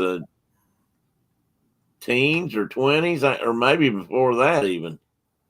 I can't remember what year that was. I think it was 1800s. And I read it yesterday, but I didn't write it down. I don't think. Let me see if it's on my slide. No. But anyway, yeah, that's what they did. I mean, they slipped in at night and they tried to keep them out. I mean, I believe this is in the book. It was in the movie. What are you doing, buddy? But they tried everything in the world to keep these guys the workers protected. Oh, I know what I was going to say. And you got to realize when these projects that the British went in and did a lot of these places where they were putting railroads through jungle and territory that, there had never been that kind of disturbance. They had huge crowds of natives that were helping them, carrying track, land track, carrying rails, cooking, cleaning. Some of them, it was almost like an army camp of the days of yore, where the wives were following some of them, and not all of them, but some. And so they had a lot of the lines had a lot to choose from, if you want to look at it that way. So they would go in and kill sometimes every other night or every night. Sometimes, I mean, they didn't always wait several days and then feed again. They were enjoying the hunt a little too much. But that's how cats are. That's why you don't leave them outside. They say it was that they were adapting to their environment, but I wondered if they might be hermaphrodites. Huh.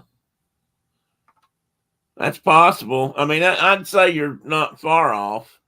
I'd say there was a hormone difference here somewhere. Maybe they didn't develop fully one way or the other. That strange things do happen to the body when that sort of thing happens. And usually males don't stick together, and they always wanted together, and they were there was just something off about them. And they killed lots of people. They killed quite a few people. Not like 10. They killed hundreds. Yeah, they fed well. But that's them. That's the actual picture of them in the museum. So there you go. Read the book, watch the movie, listen to the DVD. And the movie's great. It's if you like Val Kilmer, it's a great movie.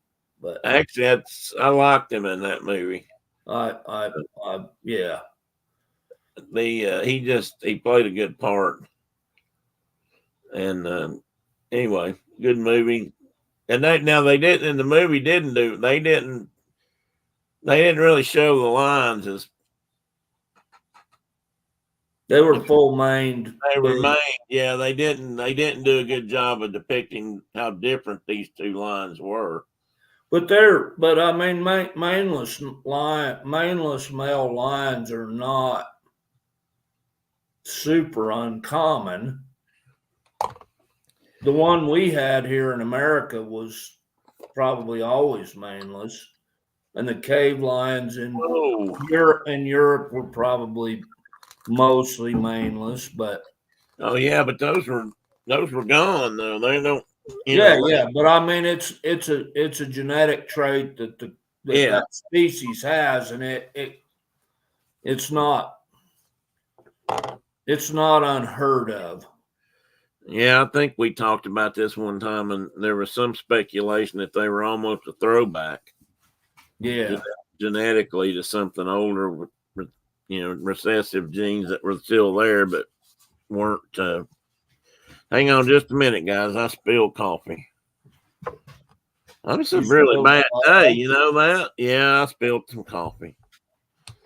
I was talking and pouring at the same time, and it's almost like pour it onto a hot plate. candy striped Hudson Bay blanket or something. No, it's poured. That'd be That'll stain. yeah, well, that'd be almost honorable if I did that in a teepee or something, but not so. Yeah. I was handling my I've got a candy stripe blanket. It's one of the, not really a Hudson Bay, but one of the Hudson Bay.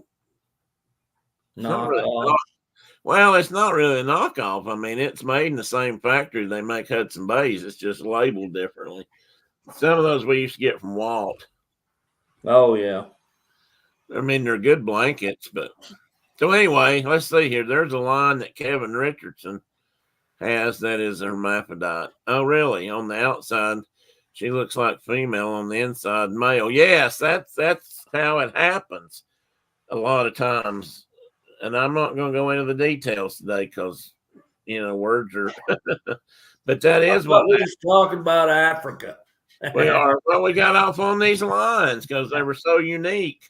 And if I'm not mistaken, these two lines didn't just hang out together. I mean, when they hunted in a camp, they worked together, not necessarily side by side, but one might be hitting them from one side and the other from the other side. They were kind of sneaky like that. One squirrel. One big squirrel. No. And then, of course, Teddy Roosevelt, he wrote about hunting, not just in Africa. That's why I put The Wilderness Hunter up here. He wrote that book, and that's about the American West. And this was a picture he had taken, when he was out there. I think this was early days when he was out there kind of developing his body. Living in North Dakota, ranching.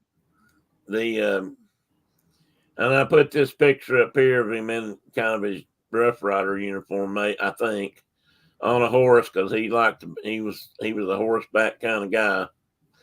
But over here, some of his Africa pictures, and I apologize if this bothered someone because I mean a lot of these pictures have dead animals in them, and there's an elephant and there's a big lion, and I'm sure he shot many others in his life. African Game Trails is a book of his that I've not read and want to. I have a copy. I would have had a copy. I think you should get you a copy. I didn't say that, Brenda. You're imagining that I am encouraging him to buy another book. Yeah. Yeah. She knows you're telling me in the background. It's kind of a deal we have. Mark tells his wife, I talked him into it. I tell my wife, Mark told me it. It's okay. So it's okay, Kay. I was beginning to worry I was no longer needed to count squirrels. Tim's been very good lately. See there?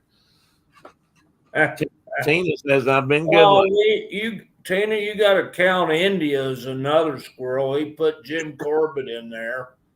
That's a whole other squirrel. But he was in Africa too. He did some in Africa too, but not very much. Well, okay, but he touched it. And then we got Mr. Peter Hathaway Capstick, which probably was my sort of first impressionable influence or whatever about Africa, because I used to get my dad outdoor magazines, which he never probably even cared about, but I did. For, when we'd have magazine sales or something, I'd give him a subscription. And Capstick wrote for different magazines at different times, but I used to read his stories in like Sportsfield or Outdoor Life or something, and that's what got me hooked on his books. And some of these things I hadn't looked at in years, but years ago they were. When I was younger, I was probably just about as bad as Mark about thinking I need to go there, before this all stopped or before it was over with. But he's also probably the most prolific amongst these writers, and lived till 1996. I mean, not that long ago, really. And two or three of these guys didn't live to be that old. They didn't die in the bush, which I'm kind of surprised because, I mean, these guys you don't do this kind of stuff and not have close calls. There's a picture I'll show you in a minute. There's a picture of a guy that, I think he's depicting a time when he just about got smashed by an elephant. But, they got picked up by Cape Buffalo. They got run over. They got snake bit. They got hooked by an elephant's tusk. So it was not just because they were armed. It wasn't always a. They got malaria. They got bitten by tsetse flies. They got the little bitey are what really made them suffer. Yeah, tsetse flies were a big problem over there for a lot of people, not just the locals. But he wrote quite a few books, and like we said earlier, some of these books are compilations of their short stories that they wrote for magazines, and there was no, and all these guys wrote for different magazines, different newspapers, back when newspapers used to print this sort of thing. And anyway, I thought this was no, this isn't the one. This is just a group of his books. He wrote at least 13 books that got a fair bit of reading. He wrote more stuff than that. He wrote a lot of articles. I didn't see a number on that. And he was involved or helped write scripts or parts of movies for 6 films, documentaries or whatever they were. But I just finished reading Death in the Long Grass. And I remember reading excuse me, out of magazines when I was a kid. But he was pretty prolific. Of the bunch, he might have been the most prolific. Then we got Papa Hemingway, who went down there and spent a little time and discovered that he really liked Africa too. And he got inspirational. Now, all of his stuff isn't necessarily, life as a big game hunter, because he was more of a hang around the camp. And he was a hunter, but he wasn't the Bwana. He was more like the customer. And I think he made 3 or 4 major safaris to Africa. And even in his day, which has not been that long ago, or Cathcart Capstick's days, a big trip to India, if you were really out there going serious, which was for the wealthy primarily, they might stay 3 weeks, a month. I mean, these safaris might last, half the summer or winter. And most people go down when it's winter and that time of year, because like Mark was just talking about bugs and things, they're not as bad. But he was influenced. He wrote these 2 books are both about Africa. So the guy that he hunted with, the outfitter, if you will, that he always did his hunts with in Africa, is the same guy that Ruark hunted with later. Yeah. Because he came, Hemingway was first, and Burart came afterwards, and Capstick was after them. Capstick. I think it's Capstick that I think I mentioned earlier. Well, we're not talking about Capstick now. I was backing up on me there. And we talked about that. He had his ashes scattered down there. I don't know what they did with Hemingway. I think he's buried in Key West or something. Probably in a bottle of rum. Anyway. Huh? Or in Idaho, maybe. Yeah, maybe. Maybe. Yeah, actually, maybe. He was living in Idaho. I don't know. Was he? Was that where he was at when he? I think that's where he was at when he passed. I think you're right. You're right. But I don't know if he's buried there or not. He might have been buried. Who knows? Well, I think maybe you are right. I read it. I read yesterday where he was buried, or this morning maybe. But I don't remember all the details right now. Anyway, he didn't write a lot of books about Africa, but he wrote at least 3. But I had to throw in The Old Man and the Sea because that's one of his more famous books. And now that I look at the picture, that's more of the movie than it is the book. That's Spencer Tracy.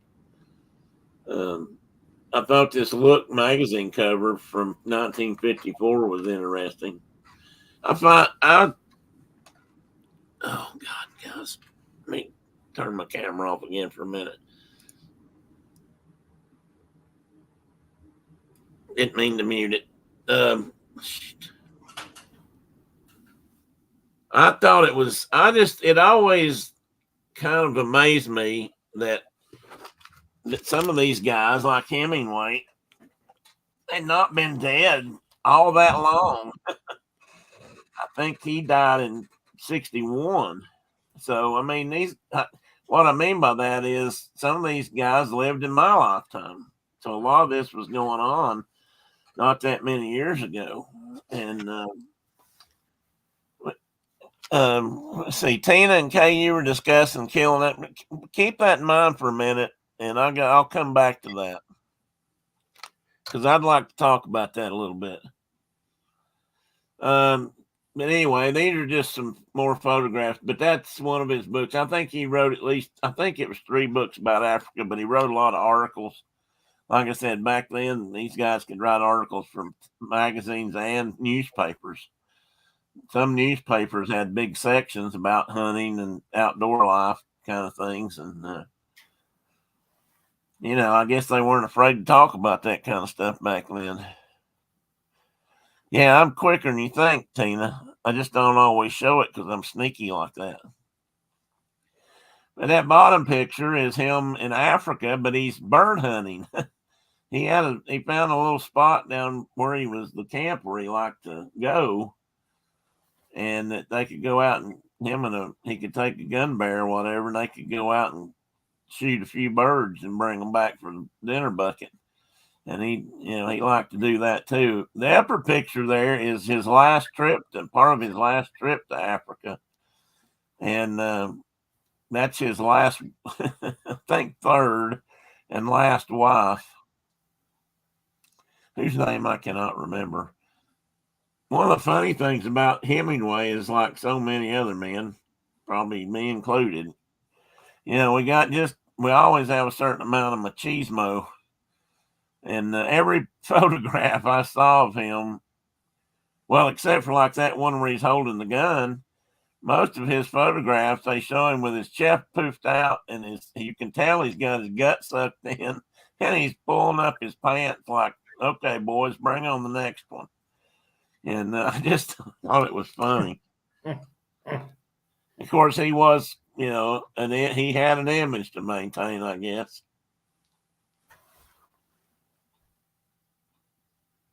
Okay, now we're going to move on to somebody a little different.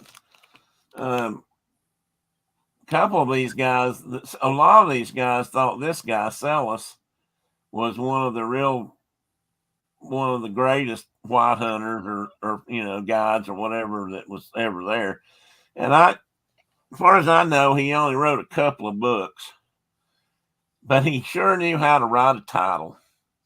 such as A Hunter's Wanderings in Africa, being a narrative of 9 years spent amongst game, the far interior of South Africa, containing accounts of explorations beyond the Zambezi and the river. I don't know if that's Chobe or Chobe, maybe none of the above. And then the Matabele and Mashana countries. Hey, Teddy, hang on just a minute, dude. And with full notes upon the natural history and present distribution of all large mammalia. I love that. I love how they used to title these old books and explain to you right in there in the opening paragraph, not even the paragraph, the title, and tell you all about what it's going to be about. I just love that. So I had to include that. That is actually on the cover of this travel and adventure in Southeast Africa. That's the complete title for that book. And he's probably the father of safari. Yeah, probably. Yeah, he was over there for a long time. And started, he was born in 1851. And a lot of these guys that were there early were British or European, again, because they had colonial. Hi, buddy. I need to turn the camera back on. You guys are missing all this loving I'm getting.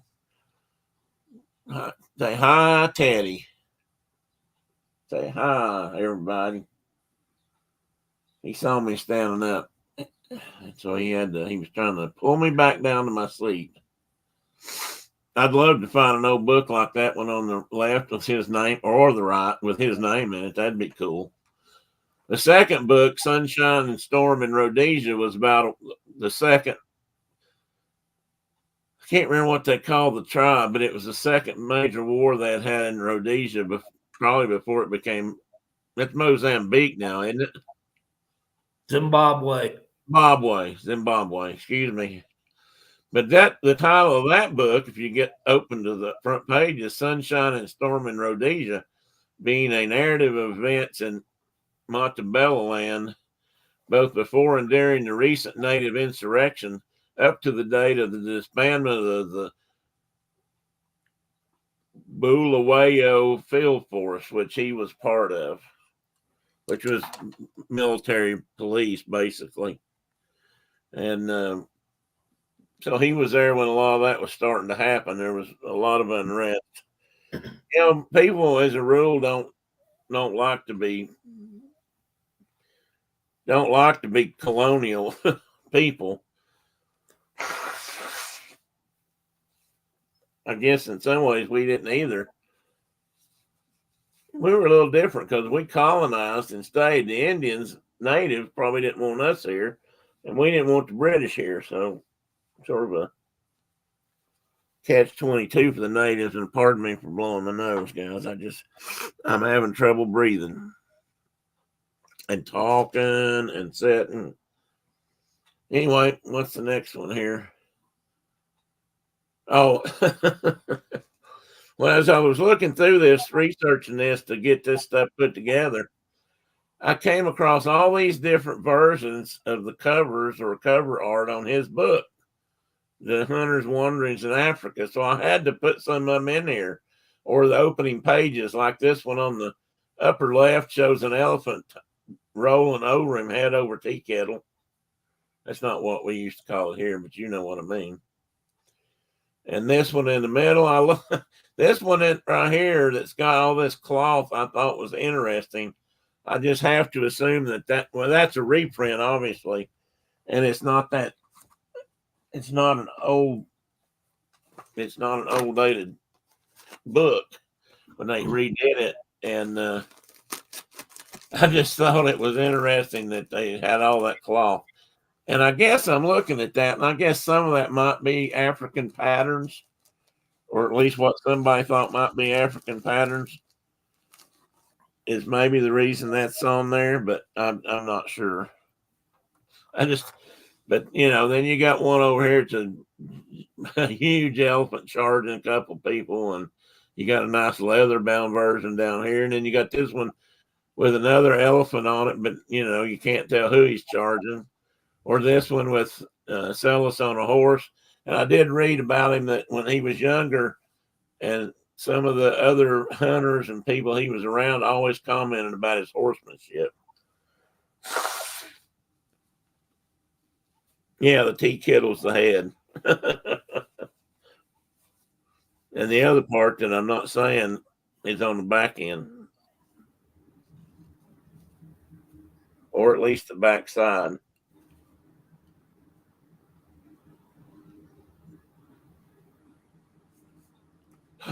Man, I got my glasses all messed up. And of course, there's this black limited edition that I'm sure was a reprint. And then this one up here at the top, this big paperback, is different from all of them. I guess because it's got real photographs on it. But I'd put that in there because I found so many versions of that one book, and there's probably more out there. They tend to do that with reprints a lot. Now I put the end here because I wanted to save, I thought, a little bit of time, but I didn't know I was going to sleep late. And so let me shut this down so we can just jabber for a bit, which we're good at. And there were other people that I wanted to put in there. There was a couple other little known writers that were as much explorers as they were hunters. And that was the thing. Europe was still into that mode of explore and colonize. And so some of these guys were sent down there to explore for the government or a government. And then they ended up, also becoming hunters.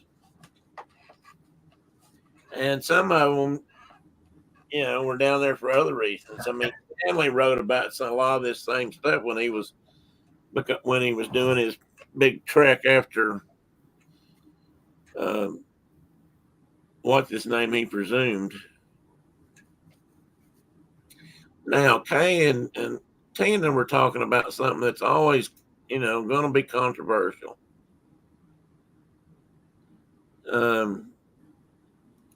I'm not sure which one she's talking to there, you or me, but yes, Tina, that's kind of what this started as, because these are all, and I wondered if that subject is too controversial these days, but I don't think it should be.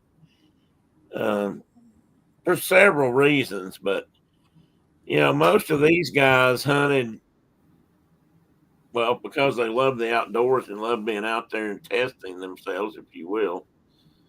And they did guide other hunters. Most of these guys, I think, had pretty good morals about it. And but they also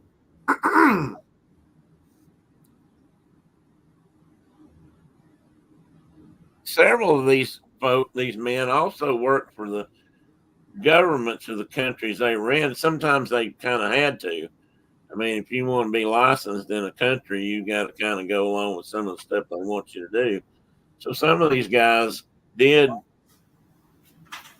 a lot of animals, and most of them found that disgusting. And I suspect that that's one of the reasons some of them, quit doing it and left. Because like I said, most of these guys became conservationists as time went on. But the more they expanded in these countries, which happened for two reasons: the natives expanded, the British and Dutch and French and Germans all went in there in different places, and they cleared property and created new habitat. And then, of course, when the elephants came through, they raised hell with the governor, and the governor sent in hunters to shoot all the elephants. I mean, that's how they did business back then. And, and in some cases, well, hell, in almost all cases, and Mark can talk to this, but I mean, it comes down to people win, animals lose. I mean, when there's too many of both, it's pretty much been mankind's way to get rid of the animals. That's usually their answer. If there's too many, if we're moving in, taking over habitat, somehow we override. In very few cases has that been the opposite. I think it may have happened a few times, but it's not very common. Anything to say about that? Me? Yeah, you. Yeah, it's not as common anymore. No, it's not. And, It's not. hunters are not. Hunters are the first conservationists, Yes. proudly so, and pay for almost all of it. So Yeah, which when most. you get down to the testicle removing, hunters are the ones that pay for conservation. That's true. Almost in every case, especially in North America. Yeah, I don't know about in Florida. So, you know, you got wolves you've reintroduced, etc. That's like sportsman's dollars have paid for all that. So it's hunters don't want critters to go away, but we believe in eating them too. We do, and we believe in seeing them, and we believe in. I mean, honestly, people go to zoos all the time, and part of that is to educate. I can't think of an animal less ill-treated than an animal that's stuffed in a cage and made to live like that. I just can't believe that. Well, and thank goodness zoos have changed. Yeah. Yeah. I mean, San Diego started it. Yeah. And they're Most today, doing a better job now. yeah, much better. I mean, a lot of the big zoos have property that's not even, attached to the zoo proper, where they have more areas for at least herbivores to run wild. And you don't see Cape buffalo out there, but they may have giraffes out. You may drive through the middle of Ohio, for example, and see giraffes and kudu and stuff out in the field. So they do have that, and they are doing good work. I think at least some of them at least are doing good work with conservation and building populations back up. I mean, the sad fact is, if it wasn't for zoos right now, some rhinos would be all but extinct. So at least subspecies. Yeah. I can't remember which. There's a white rhino that's from some part of Africa that's slightly unique in that it's a subspecies, but they are all but gone. I read somewhere that if the only ones left for breeding are the ones in zoos. That then hopefully they can be turned loose. So we'll see. Sometimes that works, sometimes that doesn't. But that may be their only choice. I mean, yeah. The problem with wildlife populations globally has been typically greed. oh, of course, driven the population to nothing. And it's not hunting. It's we need that place, and they live there, but we're going to take that place, or they're exploiting that species for some other purpose, not food reasons, but right. Economic purpose. Well, greed. It isn't greed. It's economic. It's why so many elephants are still killed by poachers. They're just all they want's the ivory. Right. They can get it out of the country now. It's hard. I suspect that's got to be curtailed to some degree. But you know what scarcity tends to do? It tends to also drive up then it's worth more. Yeah, it's worth more, and more people seem to want it. We tend to want what we can't have. Right. And I'll admit that ivory is a wonderful substance for carving all manners of things. But, that and the rhino horn problem, I mean, that's why they cut so many of them off these days. Even in the wild, if they happen to capture one, they do that. In some places where poaching is so bad.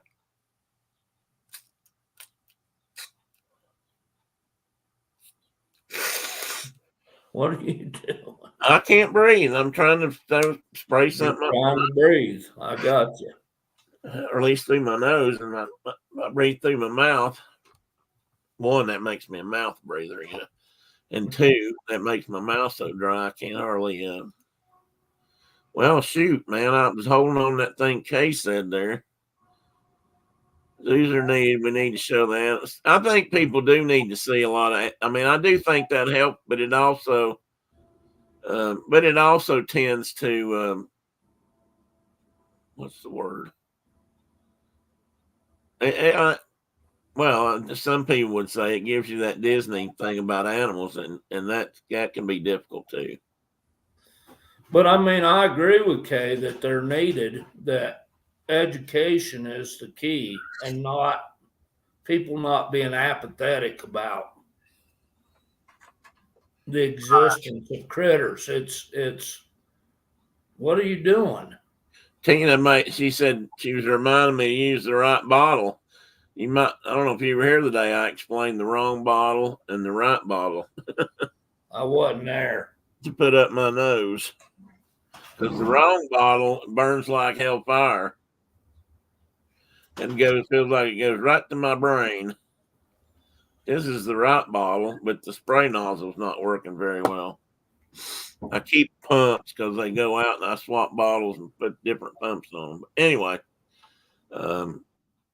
so I mean, zoos can be good and bad. So, Kay, we got a minute. What was your story about? You said it's off topic or a little bit off topic. I have an interesting story about a tiger, but that is another day since he was on a different continent. No, you can jump continents, so go ahead.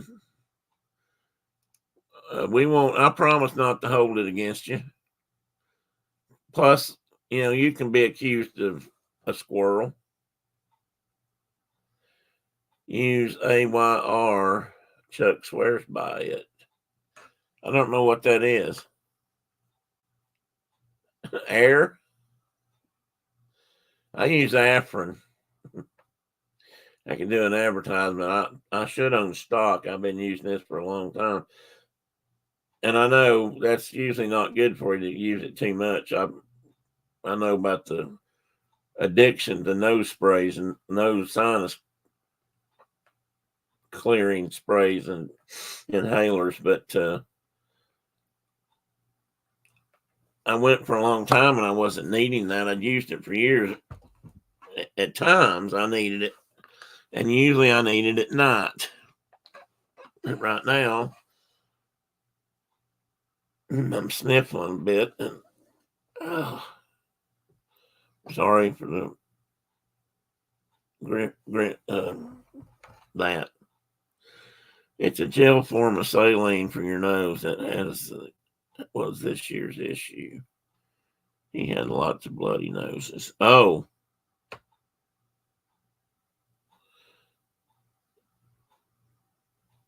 Okay, Tina, I'll look for that. I may do that. I mean, if it's just saline, I've got a bottle of saline, or I used to have. I guess it's gone now. Again, I should be using a neti pot. I suspect if I used a neti pot more often, my sinuses would clear out a lot better. Okay, if you want to talk about your other tiger, by all means, please go ahead. We work with a store that has a small wetland area that has an endangered frog in it, and they cannot cut the trees down to correct the problem the store is having. I wonder what, do you know the story? What the problem is?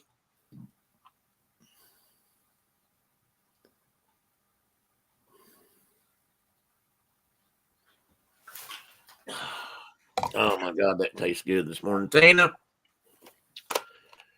I'm all out of your coffee.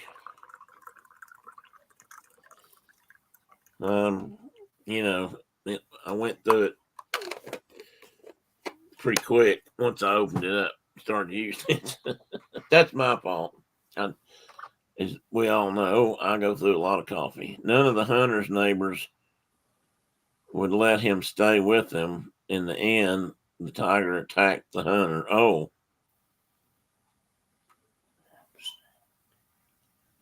I must have missed something. I'm not following. Yeah, me either. I missed something. Oh, here. Well, it didn't come up on both sides. So there was a hunter that came up on a tiger that had made a kill. Well, the hunter ran the tiger off. After that, the tiger started tracking the hunter. He followed him back to his home. None of the hunter's neighbors would let him stay with them. Oh, the hunter. In the end, the tiger attacked the hunter. Huh. Tina says, I can't understand. I can't stand the concept of a neti pot. I can't get past the pumping water up your nose and out the other side. Well, I thought that was going to be kind of weird too, but I have done it. Did you enjoy what, the neti pot, Chuck, or something else? I don't enjoy the neti pot necessarily, but it does help keep my sinuses cleaned out. I mean, I think I'd get full of cat hair, probably, and pollen, and maybe cat dander. But honestly, it doesn't. It happens to me even when I'd be at work. Sometimes the coffee. Yes, I enjoyed the coffee. I thought the coffee was very good. For one thing, it was good and fresh, which some of my recent bags of Death Wish have been not so fresh, but that's also partly because I got way ahead of myself in ordering, so I've had some in storage, if you will, that has let it age maybe a little bit more than I like it. But I think that might be why I go back to local ground coffee, and that might depend on where I end up, when all things are said and done. But yes, I enjoyed it very much. It was good. I got to go deal with the critter issue. Uh-oh, you got one having a problem, or you just Yeah, got to go? I'll be back, or I'll be not here. Well, go ahead. Yeah, leave it on if you want to. If you get back, if I shut down, it'll just close it. So go ahead. Do, All right. do, do whatever you want to do. I can take you off and keep you in the green room like that. Oops. Now I did lose you. You must shut down too. Anyway, my guess is he won't be back. Oh, Wi-Fi issue. Well, surely they can fix that without cutting down it. I guess surely they can move that easier than they could relocate the frogs. And of course, they're not going to think that way because that's going to cost them more money. I'm quite sure. So, anybody else got questions or comments, or you want to go on an anti-hunting diatribe, or?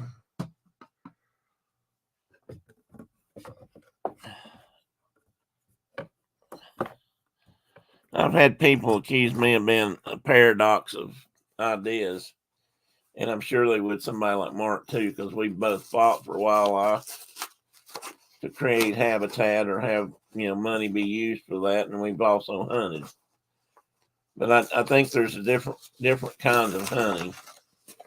I personally don't necessarily agree with the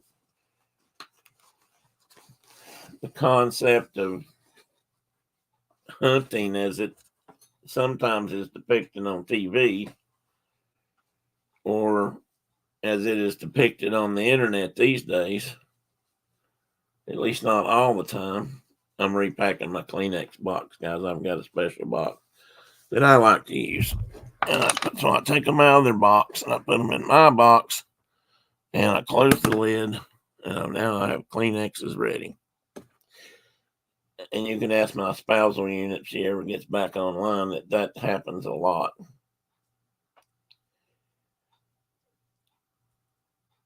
So, and I went through a period where I didn't hunt at all. I quit. I laid down my bow. I laid down everything. A paradox wrapped up in a paradigm, wrapped up in a conundrum, wrapped up in an enigma. That's not the line, but somebody, maybe it was Hawkeye Pierce, said that on MASH. Something was wrapped up in an enigma. But yeah, that fits, Tina. I think that's pretty close. I mean, I can't lie. I've got interests that seem contrary to each other. And I don't think they are. I think I think it depends on your own ethics and what you believe to a degree.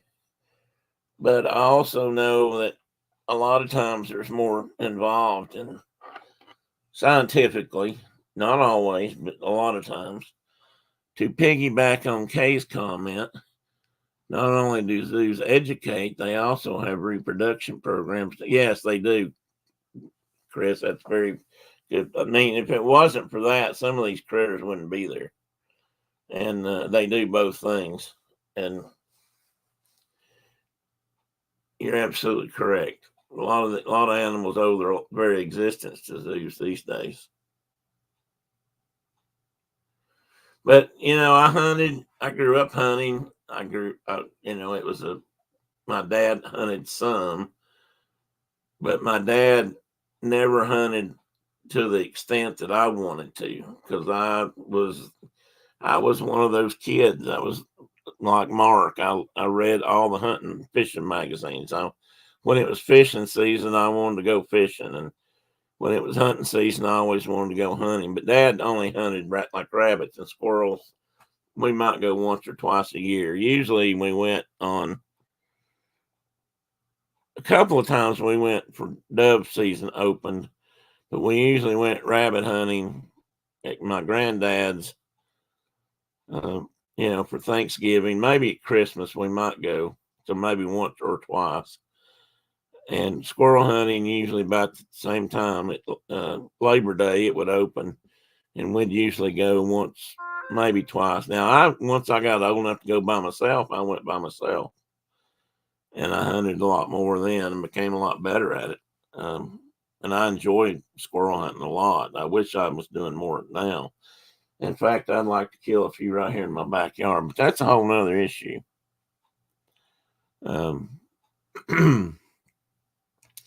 Maybe if I find a piece of land somewhere, I can shoot my own squirrels. Zoos and aquariums are also there to help rehabilitate wounded animals or give homes to animals that no longer can survive in the wild. Yes, that's another good point. I don't know if you guys followed any of this stuff, but I follow the what are they called? The American Eagle Foundation. It's the group that works out of Dollywood, or she helps support, and they have all the eagles at Dollywood, or they show them to do shows. And one of those eagles just died. It was Challenger, I believe. I believe it was Challenger, which was one of the eagles that was disabled. He had a messed up wing; he couldn't fly, so they had to keep him. They couldn't return him to the wild, but he helped in their breeding program. And you see that paw up there grabbing at me, and was involved in that. And I can't remember how old they said he was. He was either 31. I don't know. Birds tend to live a long time in the right conditions. So I don't know if he could have been 51. He was probably 31, I believe they said, or it could have been in his 20s. Anyway, I got a thing on my Instagram about him because I do follow that. The one they fly at the ball games and stuff right now, I believe, is Freedom. I'm not sure. I'd have to look that up too. They usually take the same one though. But they couldn't. Challenger couldn't do that because he couldn't fly. I think they had to amputate his right wing when they brought him in.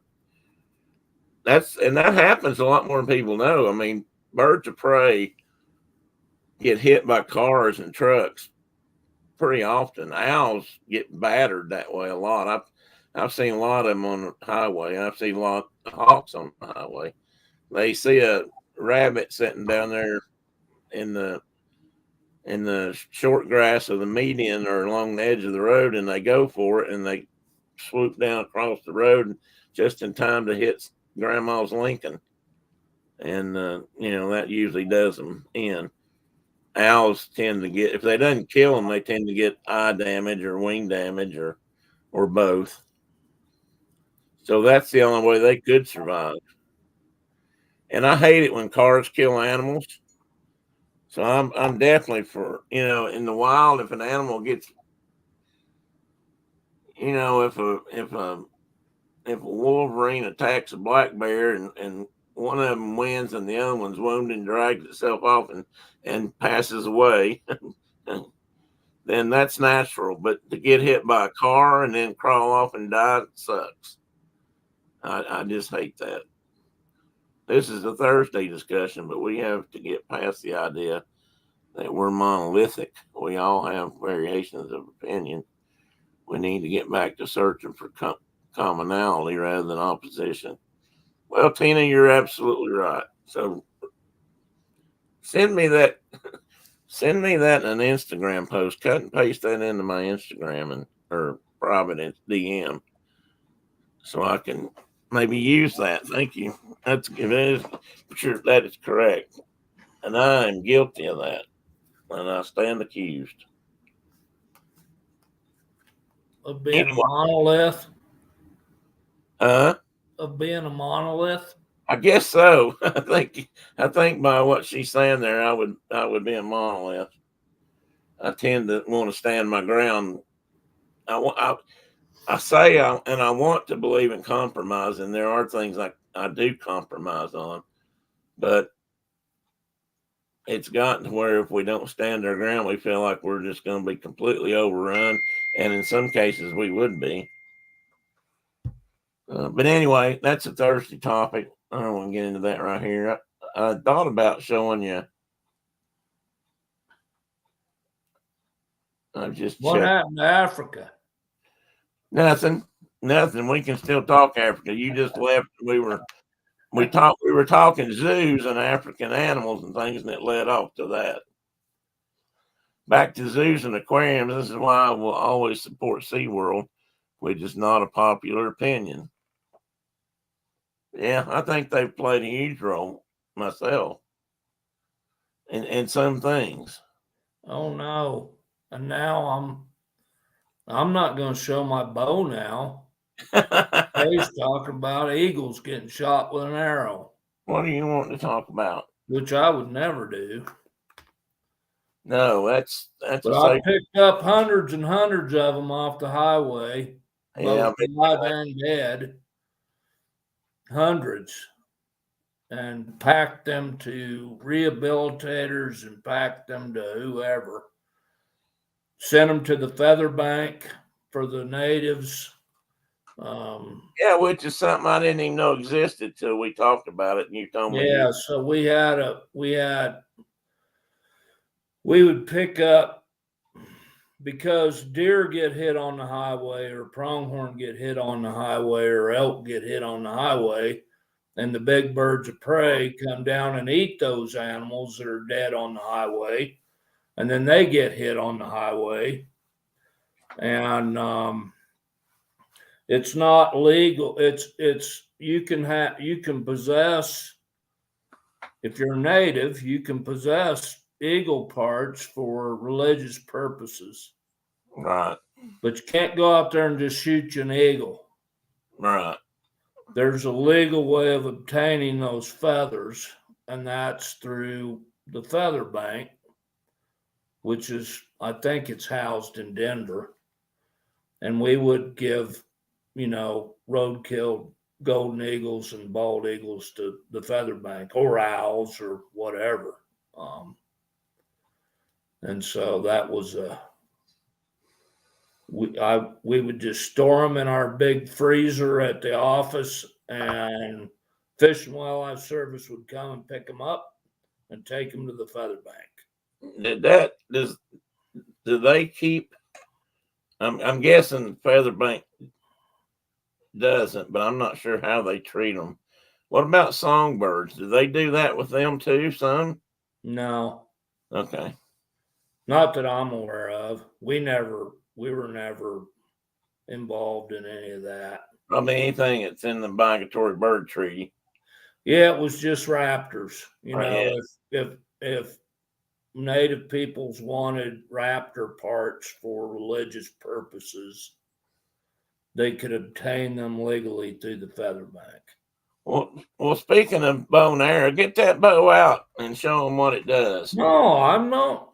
Kay's going to think I'm out there shooting eagles with it. No, nobody thinks you're doing that. I can absolutely promise you, Martin's Orange is not shooting eagles. Well, maybe we looked at it already. Well, we're So not. I Since you just, finished it. I just built this bow. Hang on a minute. I'm trying to figure out how to make you bigger.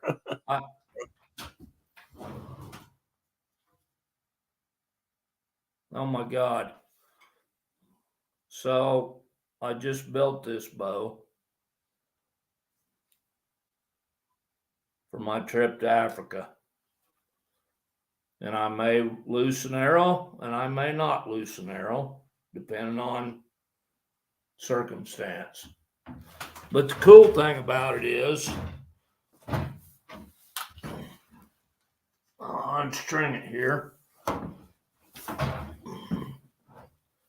I had to make a bow that I could take on an airplane, and it comes apart. Does that make sense? Okay, you can take me off the big picture now. Are you even there? Yeah, I'm here. All right. I'm even here with Tethered. Look at that beauty. Well, I had a dog issue. My daughter came in saying, there's something hanging out of the back of your Boudreaux's backside. Uh-oh. So we took care of that issue. Boudreaux been eating something he shouldn't have eaten. He ate some piece of cloth he shouldn't have. I know that much. Uh-huh. Which is less cool than talking about bows, but yeah, we're not gonna we'll pass on that subject.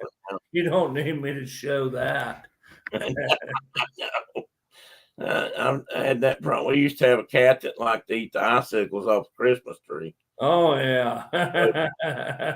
Mylar strips or whatever they're made out of, and yeah, they would do that from time to time. Well, she thought he had worms. Gotcha. And I caught him and looked, and I'm like, nope, not worms. That's a good thing. Yep. So anyway, back to Africa. We may not. Well, I actually meant to show your. I'm still looking for a sock that went missing on Wednesday. I'm worried about Danny.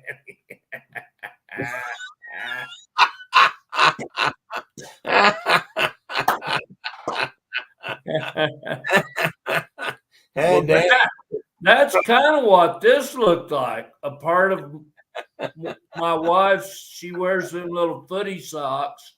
Oh, and that's kind of what this looked like. So, well, it ought to, Tina, if it's there, it ought to show up any day now. Yeah.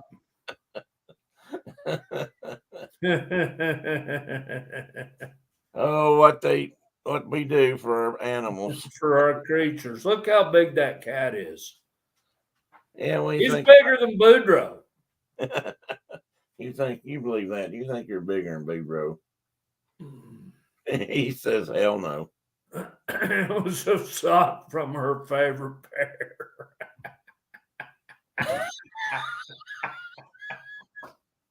Well, of course it was.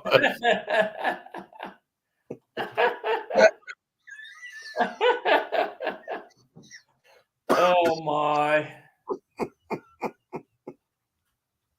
How are the ponies? Heavenly days. Hey, Caitlin, say hi. Huh? Say hi. Hi. You know, we're say hi. She don't want to say hi. Oh, come on. There you are. Hi there. Don't be afraid. I'd love to have She ain't scared of nothing, living or dead. Do what? She ain't scared of nothing, living or dead. Come online. She should come on one day and just talk to us. She has lots of information. She's like you. She's a walking, talking library. In fact, I could probably just call her Siri. So we'll be watching TV, and I'm like, "Hey Siri, what is that true, or is that what is the deal with that?" And she'll tell me. That's handy to have there, buddy. That's handy. I That cat is as big as Morgan. was trying to remember who Morgan is. Is that that's not the blood? Is that the bloodhound? Mike and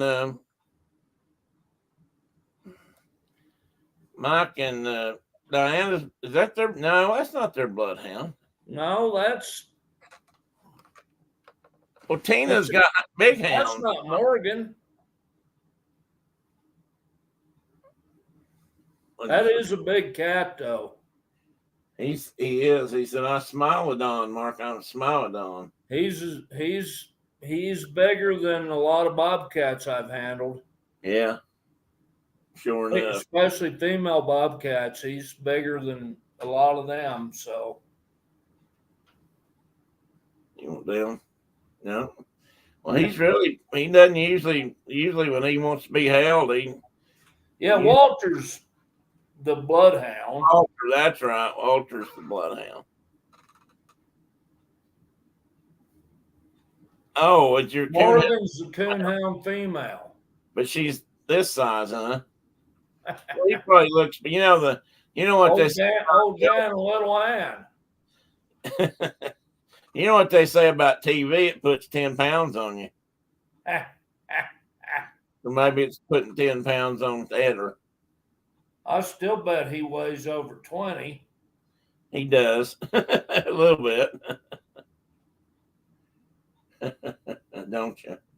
I tried to get him on the scale the other day. Every once in a while, we got a scale that if you step on it, it'll come on and read your weight once it settles. And he get every once in a while he'll get on it and sit down, and it'll talk to him. It'll say, "Your weight is, 20-something pounds," and he'll look under it, try to figure out where that voice is. Then it'll say, "Goodbye." Just leaves on you, doesn't it, bud? Cats are a little stressed out too. They've never lived anywhere but here, so they don't know. They're not sure where they're going to get to go. We've promised them if they'll behave and move with us, we'll make them a catio. Right? Which I'm not even sure they'd go outside if we build them one. Neither one of them has any desire to step out the outside door. It's kind of like, why would we want to go out there when we got it nice and cozy and dry and warm in here? He ain't gonna talk about that.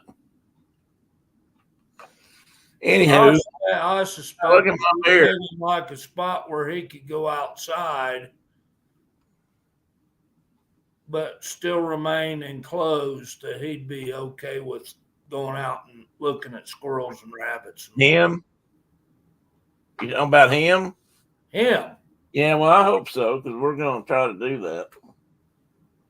I've always wanted to do that. I'm afraid to build him. I wouldn't make it to where he could get out. No, I'm not going to do that. Then he'll be one of those cats. Right, and I don't want to do that. And I also don't want him falling off of something, so I'd love to make one of those things that run around the house, and the walls, they're up about. Some cats I see do that are just hilarious. And some cats love that. And Chloe would probably be all about that, but I'm afraid he'll fall.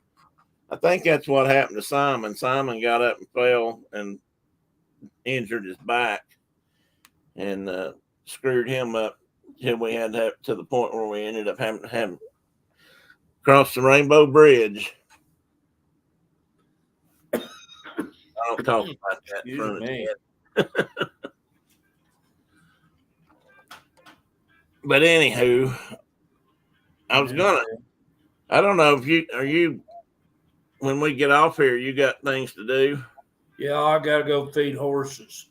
I was going to show you. Well, maybe later we can get on here and I can show you a couple of houses or properties. Or we can do that now and then I can go feed horses later. Well, I didn't know if you wanted to hang around for a few minutes. I don't know. I could probably do that. What do you guys? Any of you guys want to see houses for a minute. Just throwing them up there. Well, let me get them out here. Inquiring minds want to know, buddy. Inquiring minds want to know. Are these real? These real possibilities? Yeah, mate. Well, yeah, a couple of them are. I mean, a couple of them. I wish. Let's see them. Yeah, I'm working on it. I got to pull them back up. I was going to show you what I wanted to build, but I'll do that in a minute. I'm going to have to open up another window here. Hang on. I remembered where I put them. They're still in an email file we got. As Blue would say, lay it on me, man. Lay it on me, man. Lay it out. Lay it on me, man.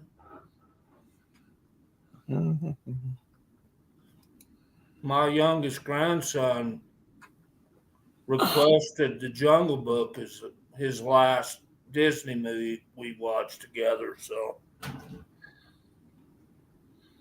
What, say that again? so Boone was here last weekend, and I asked him what Disney movie he wanted to watch, and we went through a bunch of movies, and he was like, "I want The Jungle Book." So, Which version? lay it on me, Bagheera.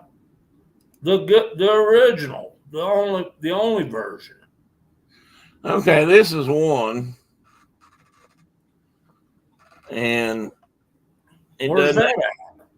that at? This is in Afton. Oh, it's in Afton. Well, wait a minute. This one might be in Greenville. There's one that's more in Greenville, and the rest of them are in Afton. Let me see which one this is. Oh, crap. I had to open it back up. But not Afton, Wyoming, Afton, Tennessee. Yeah, Afton, Tennessee. No, I wish it was. No, you don't want to live in Afton, Wyoming. Oh, okay. Yeah, this is in. It's up by Jackson, and it's deep snow country, and it's just, yeah. Actually, it's pretty part of the year, and then the other part, it's awful. Not so much. This one's actually in Mossheim. Mossheim. Yeah, Mossheim. It's, well, do you remember where that's at? Yeah. That's where we actually, Mossheim's real close to where we, remember that time we were coming back from Friendship and the car in front of me blew up and started burning? Yeah. I was in that. Yeah, that's pretty close to Mossheim. Anyway, it doesn't have a garage, but at least it has a carport. Remember that time the car burned up in front of us? And you do, though, don't you? I do. I know exactly where that is. That's a true story. Well, probably one I've not told on here yet. So anyway, this is a nice little brick house, and Well, that's a nice little place, is it? it's not really far out in the country, but it's not in city either. I mean, Mossheim's Yeah, I mean, there's like trees and whatnot around it. Yeah, there Yeah, I it is. like it. Well, I thought there was another picture. Oh, there's some part here that's unfinished, and I got to figure out where this part is so I know if that's something I can build on. And it's probably the basement, but part Oh, of look at that. Yeah, part of it's been redone. I think there's a couple of things we'd probably change. But Well, that ain't the old timey place you were talking about. no, I was going to show you that in a minute. Brenda doesn't like the color. We'll have to change that. It's Well, too dark. you can fix that pretty easily. Yeah, it's too dark. We had the same issue when we bought this place, which was built in 1906. So Yeah, this isn't that old, obviously. this window right here behind me, That's the downstairs. This would be my. we added that. This Yeah. room that I'm sitting in was dark paneling, and it had one little tiny window in it, and it was depressing as hell, I thought. And so we put this big bay window in, and painted everything light. So that's one of the things you guys redid. Yeah, we did a lot of redidding. I mean, we're that close to a barn. I don't know who owns that Dude, barn. that's a nice place, I think.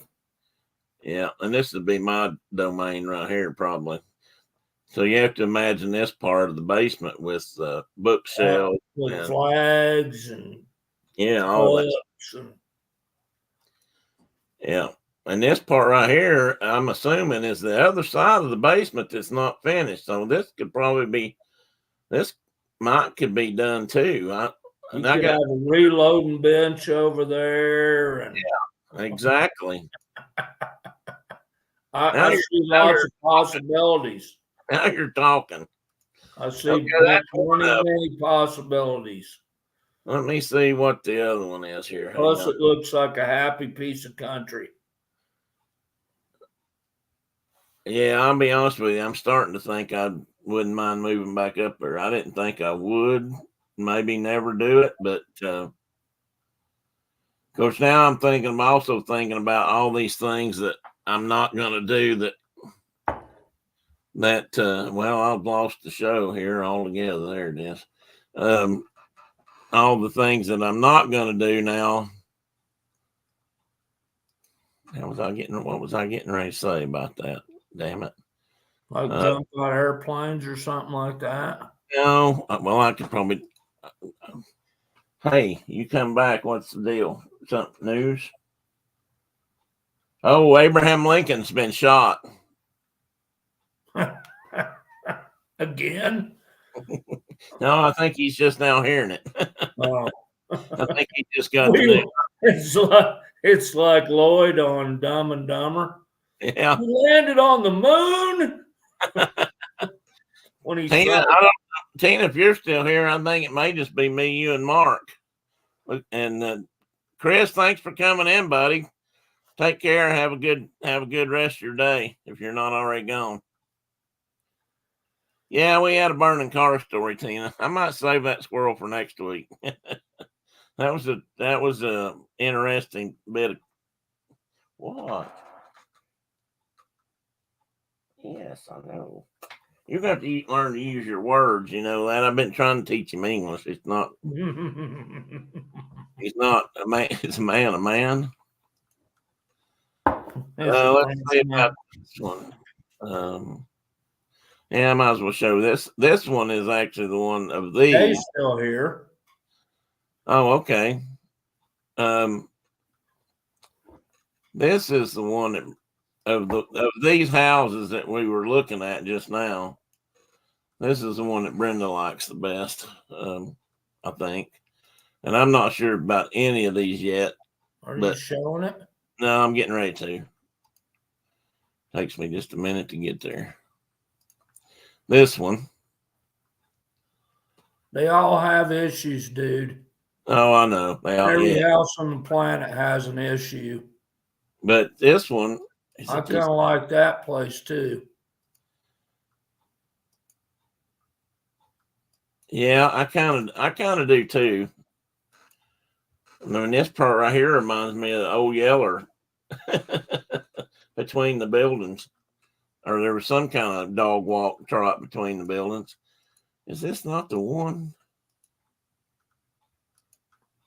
Well, that's a different place there. No, this is the same place. It's just different angles.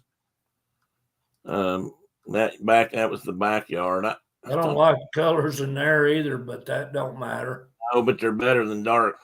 Than that mustard yellow's got to go. Well, I got yellow here in a little bit. Part of this room, it's a little brighter, maybe. But see, it's had some stuff redone. This is a pretty nice house, and it's got another. It's kind of weird. It's got this basement in it, but it doesn't have an outside entrance exit to this basement other than through the house. But see, they've sort of used this end of it as a room, and maybe they're just displaying some of their antique furniture, or I don't know. But I could see that end of the house becoming.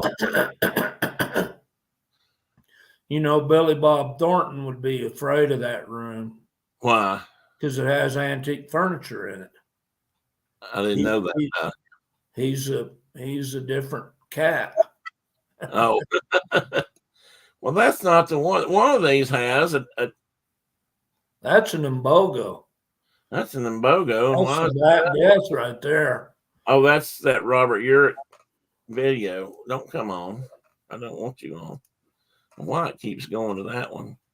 Okay, let me change that. I got one more of these that I can show Andy right now, and then I'll try to pull up the other one I was wanting to. I think it's this one. This is this is it. This is the one that's in Afton. And this Brenda likes this one because she likes that other house too, but she likes this one. Present, share screen, window, this one, share. She likes this one. I sound like Kay's mom. She didn't like that yellow either. I remember when pickup trucks were that color on purpose. On purpose. This house is the spitting image, or damn close to the one that when I was growing up we went to in Limestone, Tennessee, to visit my aunt, uncle, and their youngins. Really? Yeah, my Uncle Rex was Dad's. He might have been his youngest brother. That's a nice. Anyway, Uncle Rex, they lived in a house, I swear to you, looked just like this. It had the same doors in the carport. Now, what it didn't have, well, actually, it did sort of have. This is a chicken coop. Nice. Look at that. So Brenda likes this because we could have chickens and have our own egg. I told her if we moved into a place that's got a ready-made chicken coop, you bet your butt we're going to be having chickens. Look at the size of that thing. Oh, we'll have us some fresh eggs, sure. Actually, that's probably about the size of mine too. So yeah, it's probably a little different shape than that, but anyway, this is one I was going to show you. I think there's one more picture I was going to show you that Brenda caught that I didn't pick up on. I like that place. Yeah, I like it too. This one's probably a little bit more towny, but not really. I like it. I like that cradle. I was always wanting to build a cradle like this for the girls, and I never did get it. I was going to say, and it comes with its own coffin. I know I have a buddy of mine that has a coffin, one of those sort of skinny wooden ones in his living room. Really? Yes. I said, why the hell do you have that? Well, I just always kind of wanted one. No way would he fit in it. But anyway, I'm not reading chat. They couldn't close that carport very easily and make it grow. Yes, we could. As you can see, when you get the wide angle lens in the right position, that cradle's not nearly as big. It's not nearly as big as a coffin. No, but we need to hire them. Somebody needs to hire them to do fishing pictures because they're good at making. They made that thing look full length. They sure did. I think some of these things that are in these rooms are actually put in there by Photoshop, because there's a picture of that room with nothing in it hardly, and there's a pic. Well, that's the other end of it. So maybe that stuff's in there, but there are pictures where you can tell they've added stuff. And this is the downstairs of that one. So again, there's a place for your old buddy Tim to sit and read books or do his computer stuff. Ponder my navel. Ponder the world. Look here, Mark. Look here. There's a 3D deer target right there. Well, I'm not trying to figure out if this guy's got an indoor archery range. Oh, I'll bet that's exactly what that is. Look at this walkway. And there's a target. and that is some sort of a backstop, I believe. I think that's exactly what that is. And you can see that this goes all the way across this room. I don't know what the distance is. It's probably not that Because far. it don't matter. 15 yards is 15 yards. Yeah. But man could do that or sit there and throw Thomas Hawks into the wall. We shot into my buddy's office through the basement into his office for years. And we got all these cardboard tubes that went to the ceiling that we put in place for trees. Yeah. And the backside of his office wall was full of arrow holes.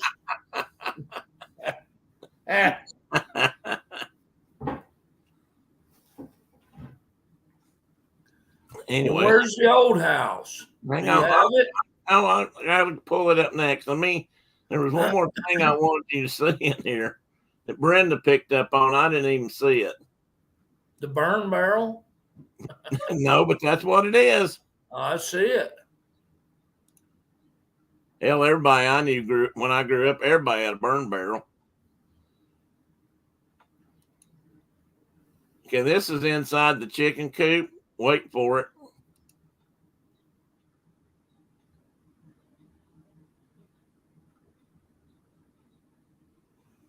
That's the cleanest chicken house I've ever seen. Well, might be because of this right down here. What is it, a rabbit? A rabbit. They may be raising rabbits in this end of it. I mean, that's a rabbit. I don't know what's the deal, but that's a rabbit. Brenda caught that. I didn't see it at all. She said, well, they got a rabbit hutch too. And I said, no, they did not. They've just got chickens in there. She said, no, you go back and look at it. And she's right. There's a rabbit. Huh. A flop-eared black rabbit. I'll be darned. Yep, me too. I'll be darned. All right, let me see if I can find that other one before On purpose, they got rabbits in their chicken house. On purpose, that's exactly right. Let me stop screen. Kay said they've got 2 burn barrels. You still use them, Kay? You got to have a place where you can have like a right guard can blow up on you.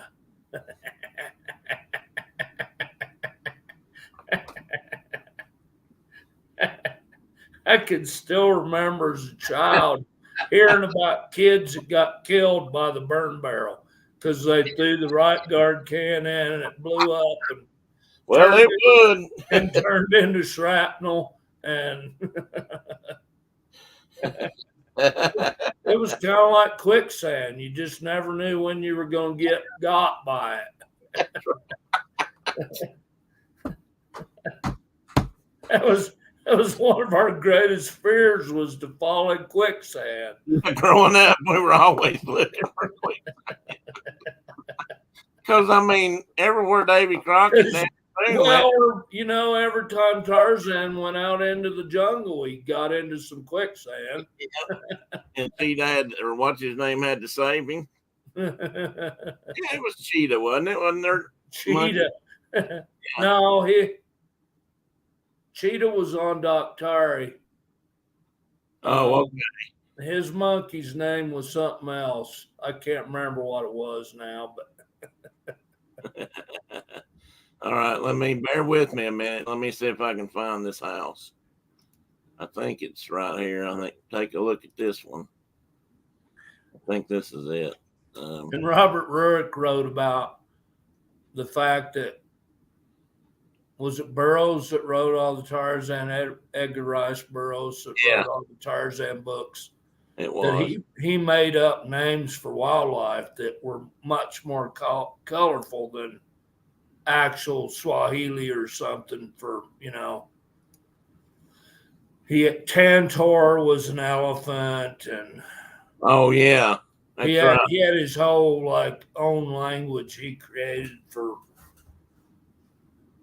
what you call critters.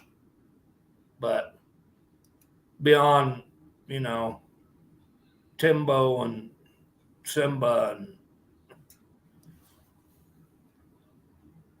and Cheetah was Tarzan's chimpanzee.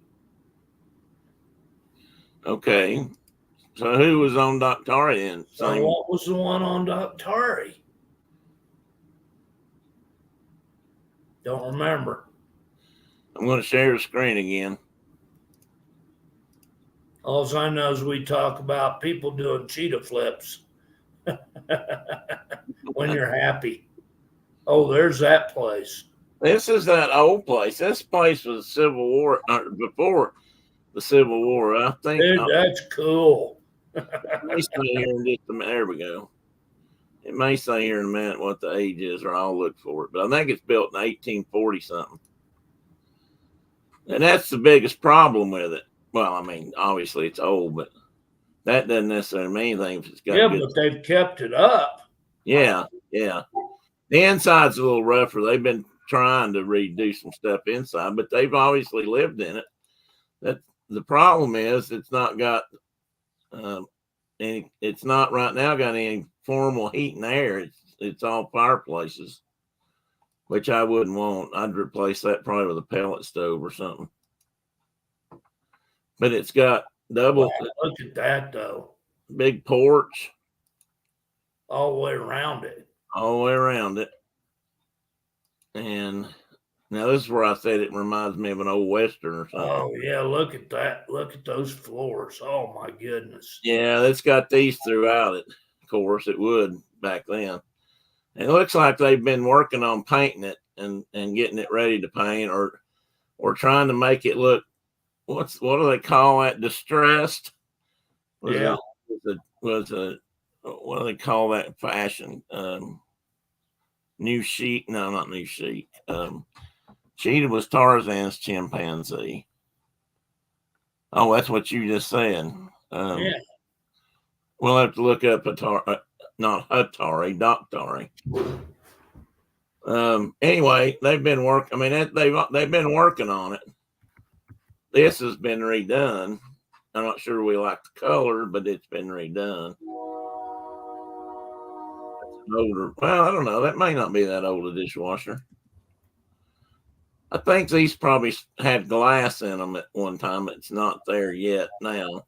That'd be a nice place to put some leaded glass or something.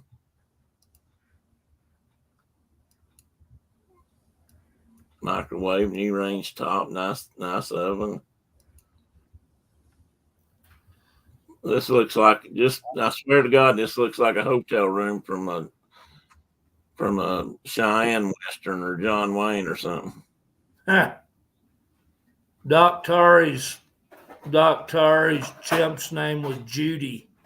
Oh, okay. Well, it sounds like Cheetah. Anyway, let's move right along. And of course, well, it actually does have closets. A lot of these old places didn't have closets. So they may have been added over the years, but that's why they had shipper robes and stuff. And these are going to have some ceiling panels and the walls fixed. Our place had 2 closets, big closets, and no bathroom. Well, there you go. You could have. They turned one of the closets into a bathroom, and once they quit using the outside facilities, so.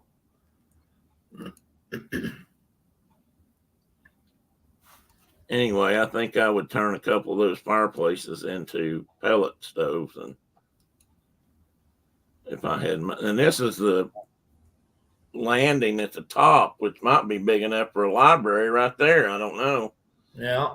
Or at least a place to sit and read. That's in Afton. This is in Afton, so east of Greenville. I have no idea where these steps lead to.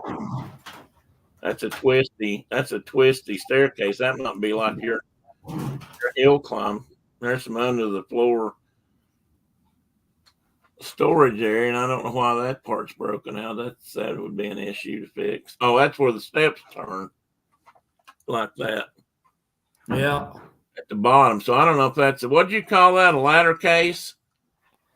Ladder. Well, my stairs going upstairs. Yeah.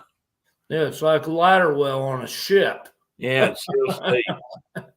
Very steep. There ain't much runner on those steps.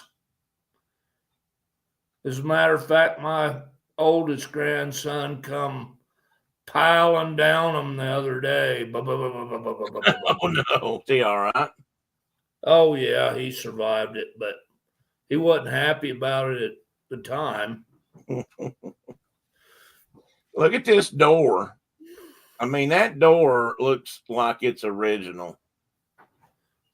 Yeah, and that you could have put like a bar behind it to keep the Indians from getting in.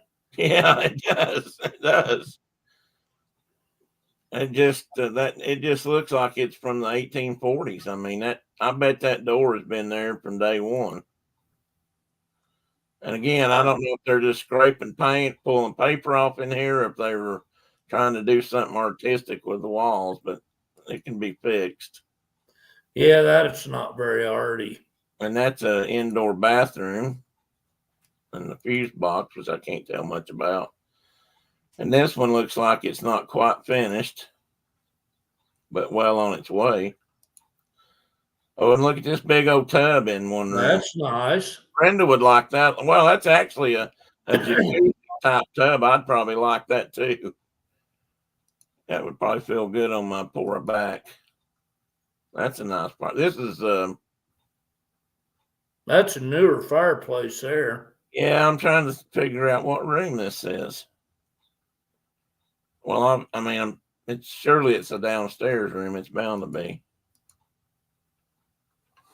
And I guess that's some sort of. Afton, Tennessee. Brenda says that'd be cool. She said that'd be kind of like being where your uncle, is from. And they got these two. So this is the front yard. They go long front yard. So has it got some acreage with it or no? Not a lot. Pretty much what acres maybe? I think so.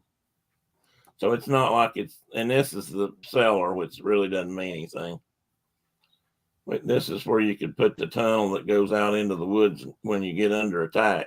Think about Teddy would have a grand time down there. Yeah, and I told him we might go there. I told him we could end up moving in a place where there's lots of mice. So he could earn his keep and get more exercise. There's even a garage door. I don't know sure if that. Yeah, okay. Well, there's 3 garages. That's actually another plus for me because they may need to be. They don't show inside all of them, but there may be plenty. There's a coal chute.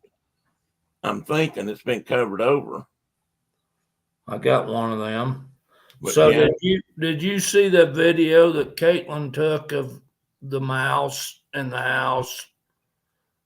I saw it on you sitting on your back. Yeah. Well, did you see it running on her cat? No. She might have put that up. She took a video of it. It's on the My Face or whatever. My Face. Okay, I'll look for it. And the darn thing's like running, and she said, and Ursa's got issues, and right. She said, Ursa, there it is. It's right there. And it literally was climbing all over that cat and then went on about its merry way. And the cat didn't grab it or nothing, but it did the same thing to the dogs. So I just noticed something. That garage has some part of the upstairs of the garage is an attic or something because there's a stair. Yeah, it's got a secret map room or something up there. It does. Oh, I could be the keeper of the secret map. Yeah, and the secret light, the lamp. The lamp. The keeper of the flame. Keeper of the flame, that's it. Kay said she lived in a house or lives in a house that only had 2 closets. The bathroom was added on. Brenda and I lived in a little house and that we added the bathroom on it too, or they did. Since we moved in, we added another bathroom.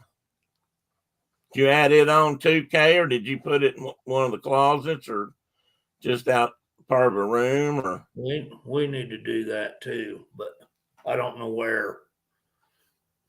you might have to. But yeah, I don't know where you'd put it.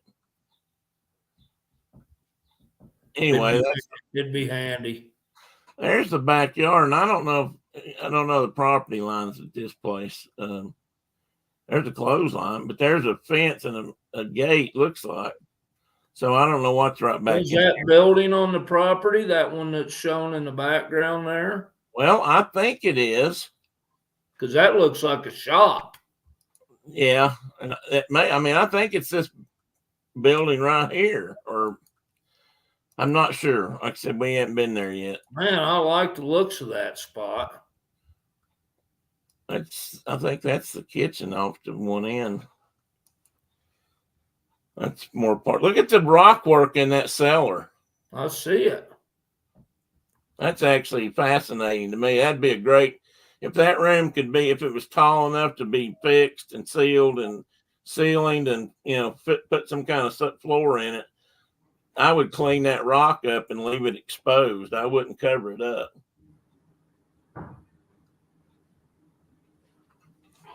Look here. Look at this rock right here. I see them. I mean, this is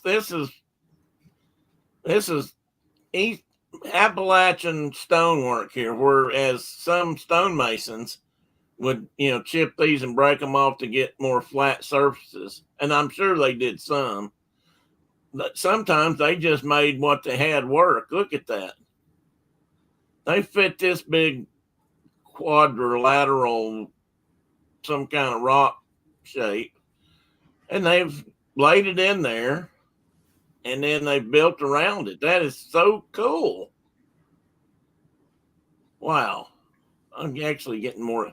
I think somebody's already made an offer on this, so we may not, have a shot at it, but that's the attic of the house, I think. Yeah, if you want to punch in this address right here, I'll send it to you, and you can see it from the Google Earth or the Google wherever. But that's a pretty cool house. If you got time, I'll show you one more. That's a pretty cool house. I like it. We both got kind of excited. I mean, it needs a lot of work, don't get me wrong, but the price was really right. Built in 1940. Oh, your house was 1945? Oh, okay, your house was. Because I think that one's built in 1845. Kay's house. Yeah, Kay's house. I get it now.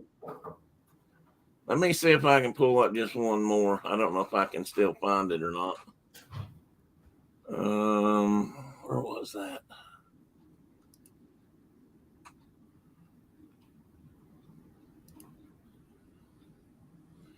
I've got things saved on 2 or 3 different spots, so I could be mixed up.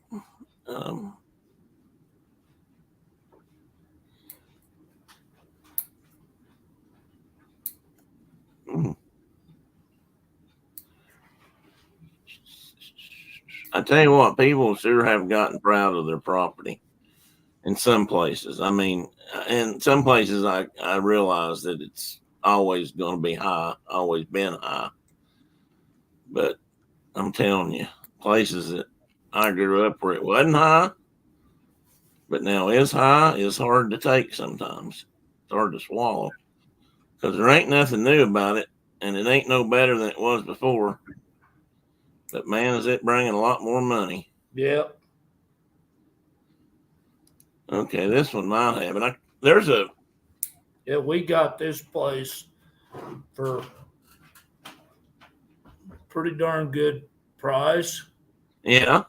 And, we got 50 acres. And so that was the appealing part to me. And the house was old, and was going to take a lot of work.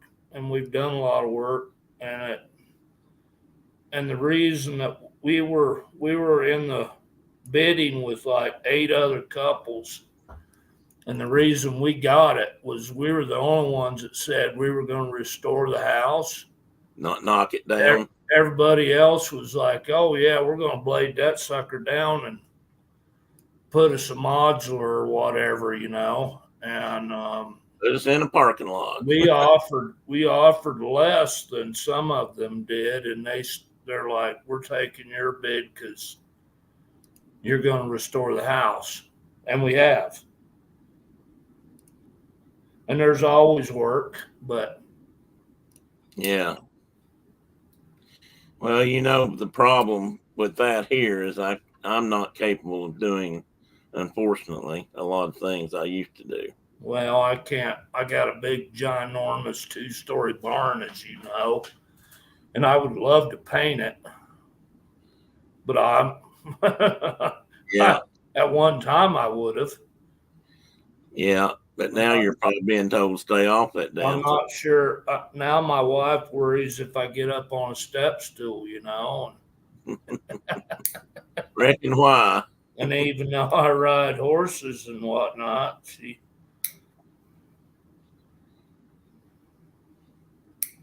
I've seen a couple of decent looking places. I'm looking for used to have to tell people where I was going. Oh, there's something in Kingsport, a big old chunk of land. Oh, yeah, big old price, too. Never mind. I may not be able to find this one. I can't remember exactly where I had it, where I saw it. I think it's on Facebook, though. Marketplace is where I saw it. It's in. I actually thought I saw, or think I found something in the Limestone area, but it might not have been what we were looking for. There's something in Lafayette. There's my. So that's where Craig Ponder lives now. LaPollette? That married Tammy Purcell. Where? They live in Limestone. Do they? He's a minister at one of the churches there in Limestone. He retired from the Navy. This might be. That ain't a house. Well, it might be. I told Brenda. Brenda's really worried about, being homeless, if you will, not getting something before it's too late, or what we're going to do while we're waiting, or whatever. And I told her this is what I call a parachute right here. And we may be living in this, and if it's that is a parachute. If we do that, you can bet we'll be coming out to see you guys at some point when the snow's gone. At $4.29 a gallon. It looks pretty good, and it's local. I can go look at it. I haven't been up there yet, but I'm going to. That's tough. Be tough to put the old library in that puppy. Yeah. That'll be. I mean, that won't be permanent, but it might. Where's that snow at? Well, this is up in Tazewell, Tennessee. Oh, Tazewell. Yeah, on the other side of Clinch Mountain. And you've been up in this area. Yeah. But this is kind of a neat little place too. It's actually bigger than the photos make it look. I don't know how old this house is, but it's got quite a few bedrooms, and we'd like to have at least 3 if we can. We'll take 2, and it's had some work done on it, as you can see. Look there, they got an elephant mounted on the wall. I saw that. Noticed that right off. That might be photoshopped in too, for all I know. Oh, I like that. I like that coat rack stand, hall stand, or whatever they call it. Wish that came with it. I keep wanting Jennifer to find me some stuff like that. I kind of like this old building. I mean, it looks kind of rough right now. It looks like you could have a bar right here, though, or maybe right here. So if I could open up a bar, I could probably help pay for it. That'd be a cool shop. You could work outside. That's what I'm thinking too. You could work outside or inside. Yeah, that's what I was thinking. Exactly. How Well, far is that from where you're at now? A ways? huh? Hour? Close. Huh? Yeah, about probably an hour. Hour? If you went straight up the highway, I'd have to look at a map real quick. You can leave. I used to go up there all the time, so you'd think I would know. It might take a little bit more than that, but that's hilarious. That's a problem with living up in here, though. You're kind of far away from anything service wise, believe it or not, even here in Tennessee. Yeah, Tazewell's not handy. Uh-uh. There's a little place, and no, I'm sorry about the pictures. I love the barn. But it's just this. It's but it's just a single wide trailer, as we would call it, mobile home. But look at that trailer. I mean, It's look at got that. underpinning. Yeah, yeah, it does. But look at that barn. I don't know why, but I love the barn. There's pictures inside. I mean, it's actually it's actually nice looking inside. But we'd like to have something to be able to have company in it. They might not want to live in the barn. There was something else I thought on here, but I may not be able to find it. It may not be on this page. We looked at a lot of properties that have been listed that we got suggestions to look at that were actually here on my face, as Mark calls it.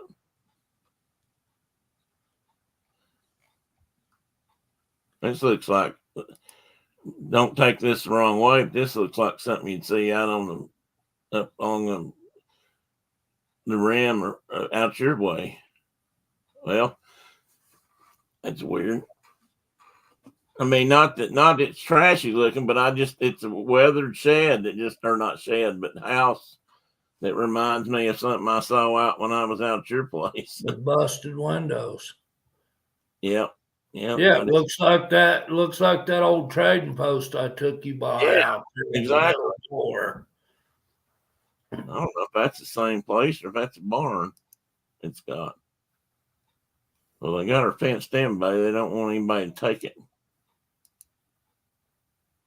Yeah, I'm leaving. And they're giving you 2 cattle panels. Hell.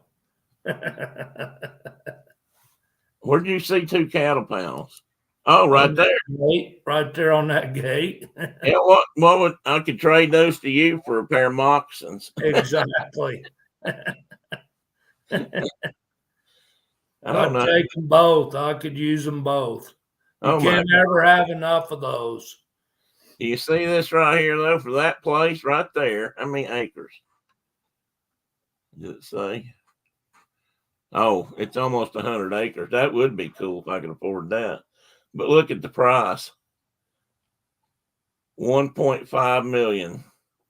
Really? Yep. 1,530,000. Well, you might as well turn that one off. Oh, I snicker and move on. Those are just but you would not believe some of the stuff that's out here right now that's marked at that kind of price range. I could understand that if we were in California. That is ridiculous. Yeah. Yeah. Well, Tennessee's the new California, so there you go, buddy. No, don't say that. That's where people are heading, flocking. Well, you're not totally wrong there. Taxes are better, and people are leaving. Yeah, especially California, because socially they can't deal with it anymore. And taxes wise, rules and regulation, and it's crazy. Yeah. I have where is it? I got it right here somewhere. Oh, darn it. Oh, here it is. I have that's called a head knife that's Yeah. used for saddler's knife. And it's got a little sticker on the handle that says it causes cancer in California. Literally. No. Yeah, literally.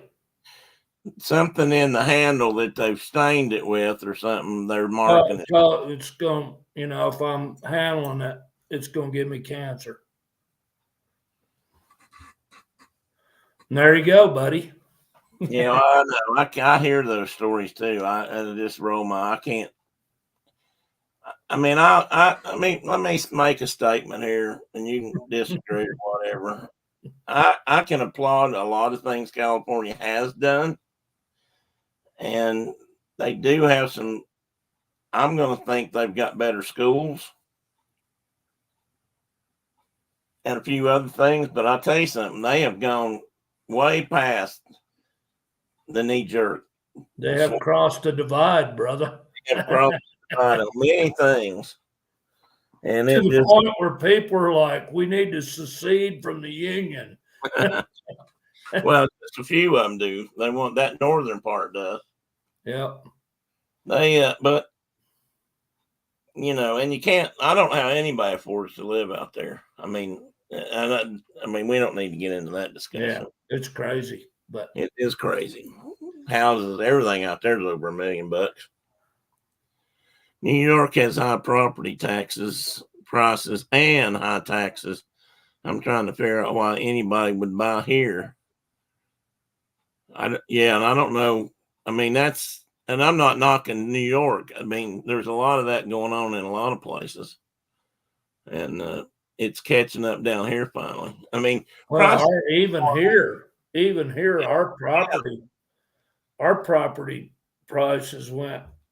I mean, our place is like damn near doubled in value since we bought it, and we've owned it for 5 years. And it's getting crazier and crazier, and people were doing the big rush during COVID to get the heck out of the city and move to someplace like here. And then they get here and the winter hits and they're like, well, we got to get the hell out of here. Yeah, that's true. You guys have a lot of that. But see, they come here now because it's not as bad as, say, Michigan. No offense, Kay or Carol. But they don't want to go to Florida either. So they stop in Tennessee. Right. That's Tennessee, Kentucky, parts of Carolinas.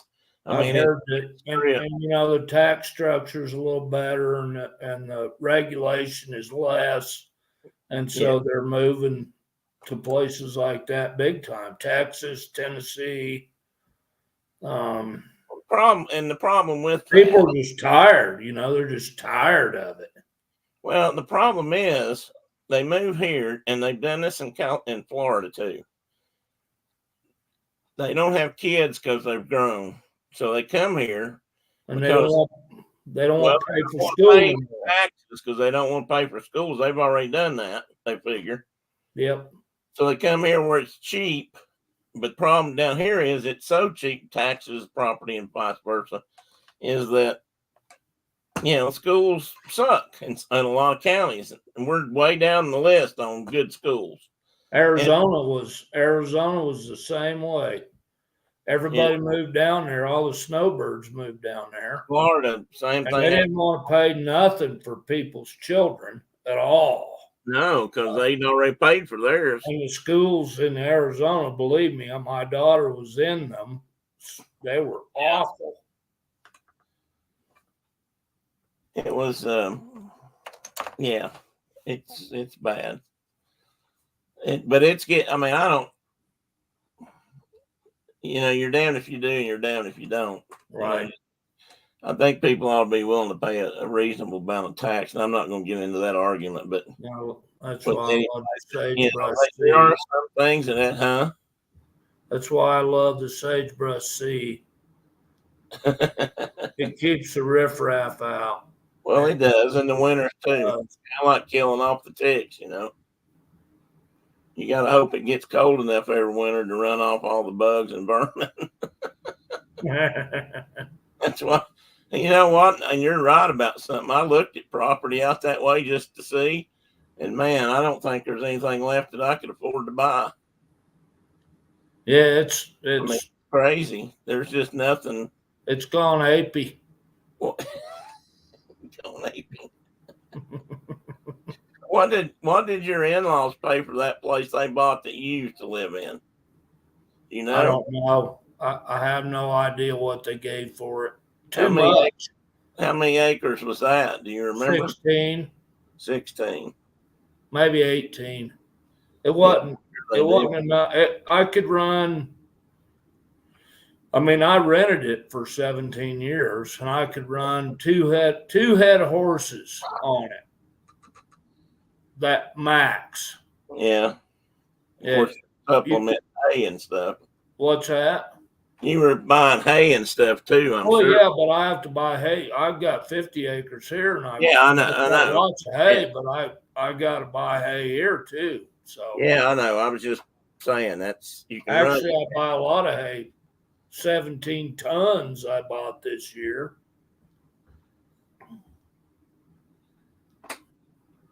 Which is a lot of hay Quite a bit. for those that don't know. I personally have, loaded that much in 30 minutes when I was hauling hay as a kid. Damn close to it, I'm sure. If that's a truckload, then I've unloaded a few trucks. That's a semi-truckload of hay. The big squares. If you add it all, that's different, I guess.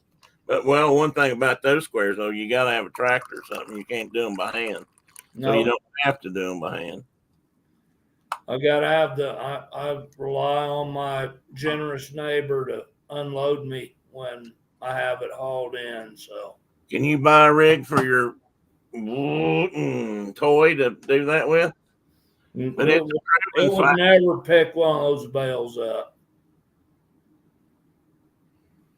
It's proven fact by school testing statistics that high investment per child doesn't transfer to high grades. Well, that could be, Tina, but I also think that if your buildings are in bad shape and your libraries are in bad shape, and we won't go into that part and all that, and you can't afford to fix the roads to get there, then that does affect grades. I think the worst idea ever invented was tenure.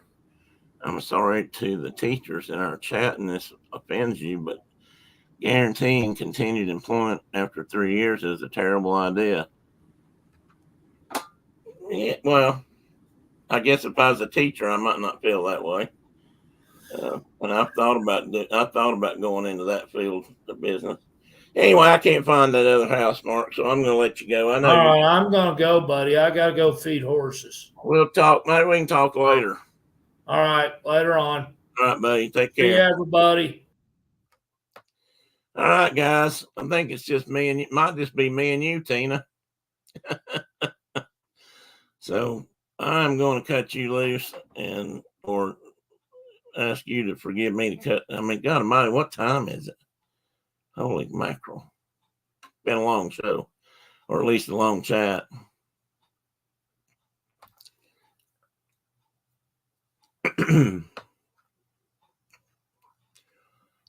I don't totally agree with that, Tina, but I don't disagree with it either. Hey, Kay, okay, well, there's three of us anyway. I know what you're saying. There ought to be a mechanism to correct that for underperformance. But it ought to be probably ought to be a process. Anyway, we'll talk about that some Thursday night. How about that? That'd be another thing to put on the list. Because when I get back to Thursday night shows, we got a couple of things already. So anyway, I'm gonna go, guys. I'm gonna call it a day, and I'll never get anybody to watch. Nobody will probably ever watch this show and play back. It's too long. It's like a day at Disney World. But anyhow, maybe they'll watch part of it. So you guys have a good weekend. Chuck, have a good weekend. I don't know if you're rooting for anybody in the Super Bowl or not, but if you are, good luck. And I'm gonna go over here and stretch out on the couch again because my leg is starting to drive me. It's starting to do its crampy thing. In case you hadn't seen the grimace on my face, so I'm gonna go lay down for a little bit and see if I can't straighten this out. Disciplinary. I think that goes back to the other conversation, right, Tina? So anyway, goodbye, friends. Thank you all for being here. Appreciate it. Love you guys for hanging in with me. I'm going to go beat my wife now because she didn't get on today. I don't know. She's not sleeping good. I can't say much. This whole move thing is eating at her a lot more than she wants to let on. So, I don't know. We'll get to it. Thank you, Kay. I appreciate that. I didn't even tell you guys about my vertigo spells I've had this week. I ended up in the floor yesterday, or no, it was Thursday night. I was sitting here reading and a story on my computer, and my eyes were going back and forth, on the thing. I really wasn't moving my head. I don't think. Maybe I was, but then all of a sudden my eyes just went googly goggly, like they'd come uncaged. And I got so dizzy that I couldn't move. And I got so sick at my stomach, I thought I was going to puke right here on the floor.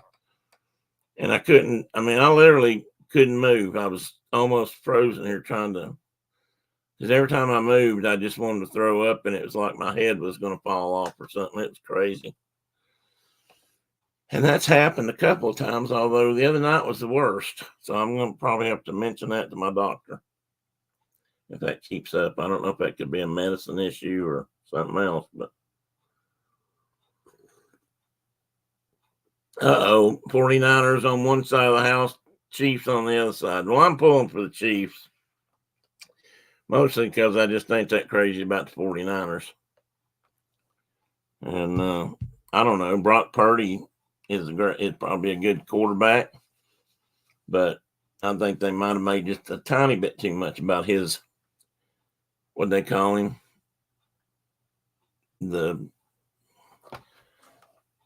Mr. Unimportant or whatever. Yeah, I will, Tina. I'm going to. I'll have to schedule to go see her, but it sucked because I couldn't get. It took me over an hour to get my balance back to where I could actually get up out of the floor. In fact, it took me 20 minutes probably just to get to the floor because I was afraid to move. I get that way. I can't really explain it if you've never been there, because if I could just fall on the floor, it probably would have been better, but I can't do that out of my chair and, with other issues.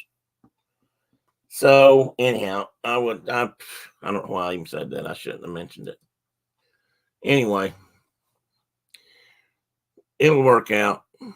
It's got to work out. Everything needs to work out before this move happens. So time will tell. Anyway, thanks, Tina. Thanks, Kay, if you're still in here. Appreciate you coming in, as always, and we'll see you real soon. Bye-bye.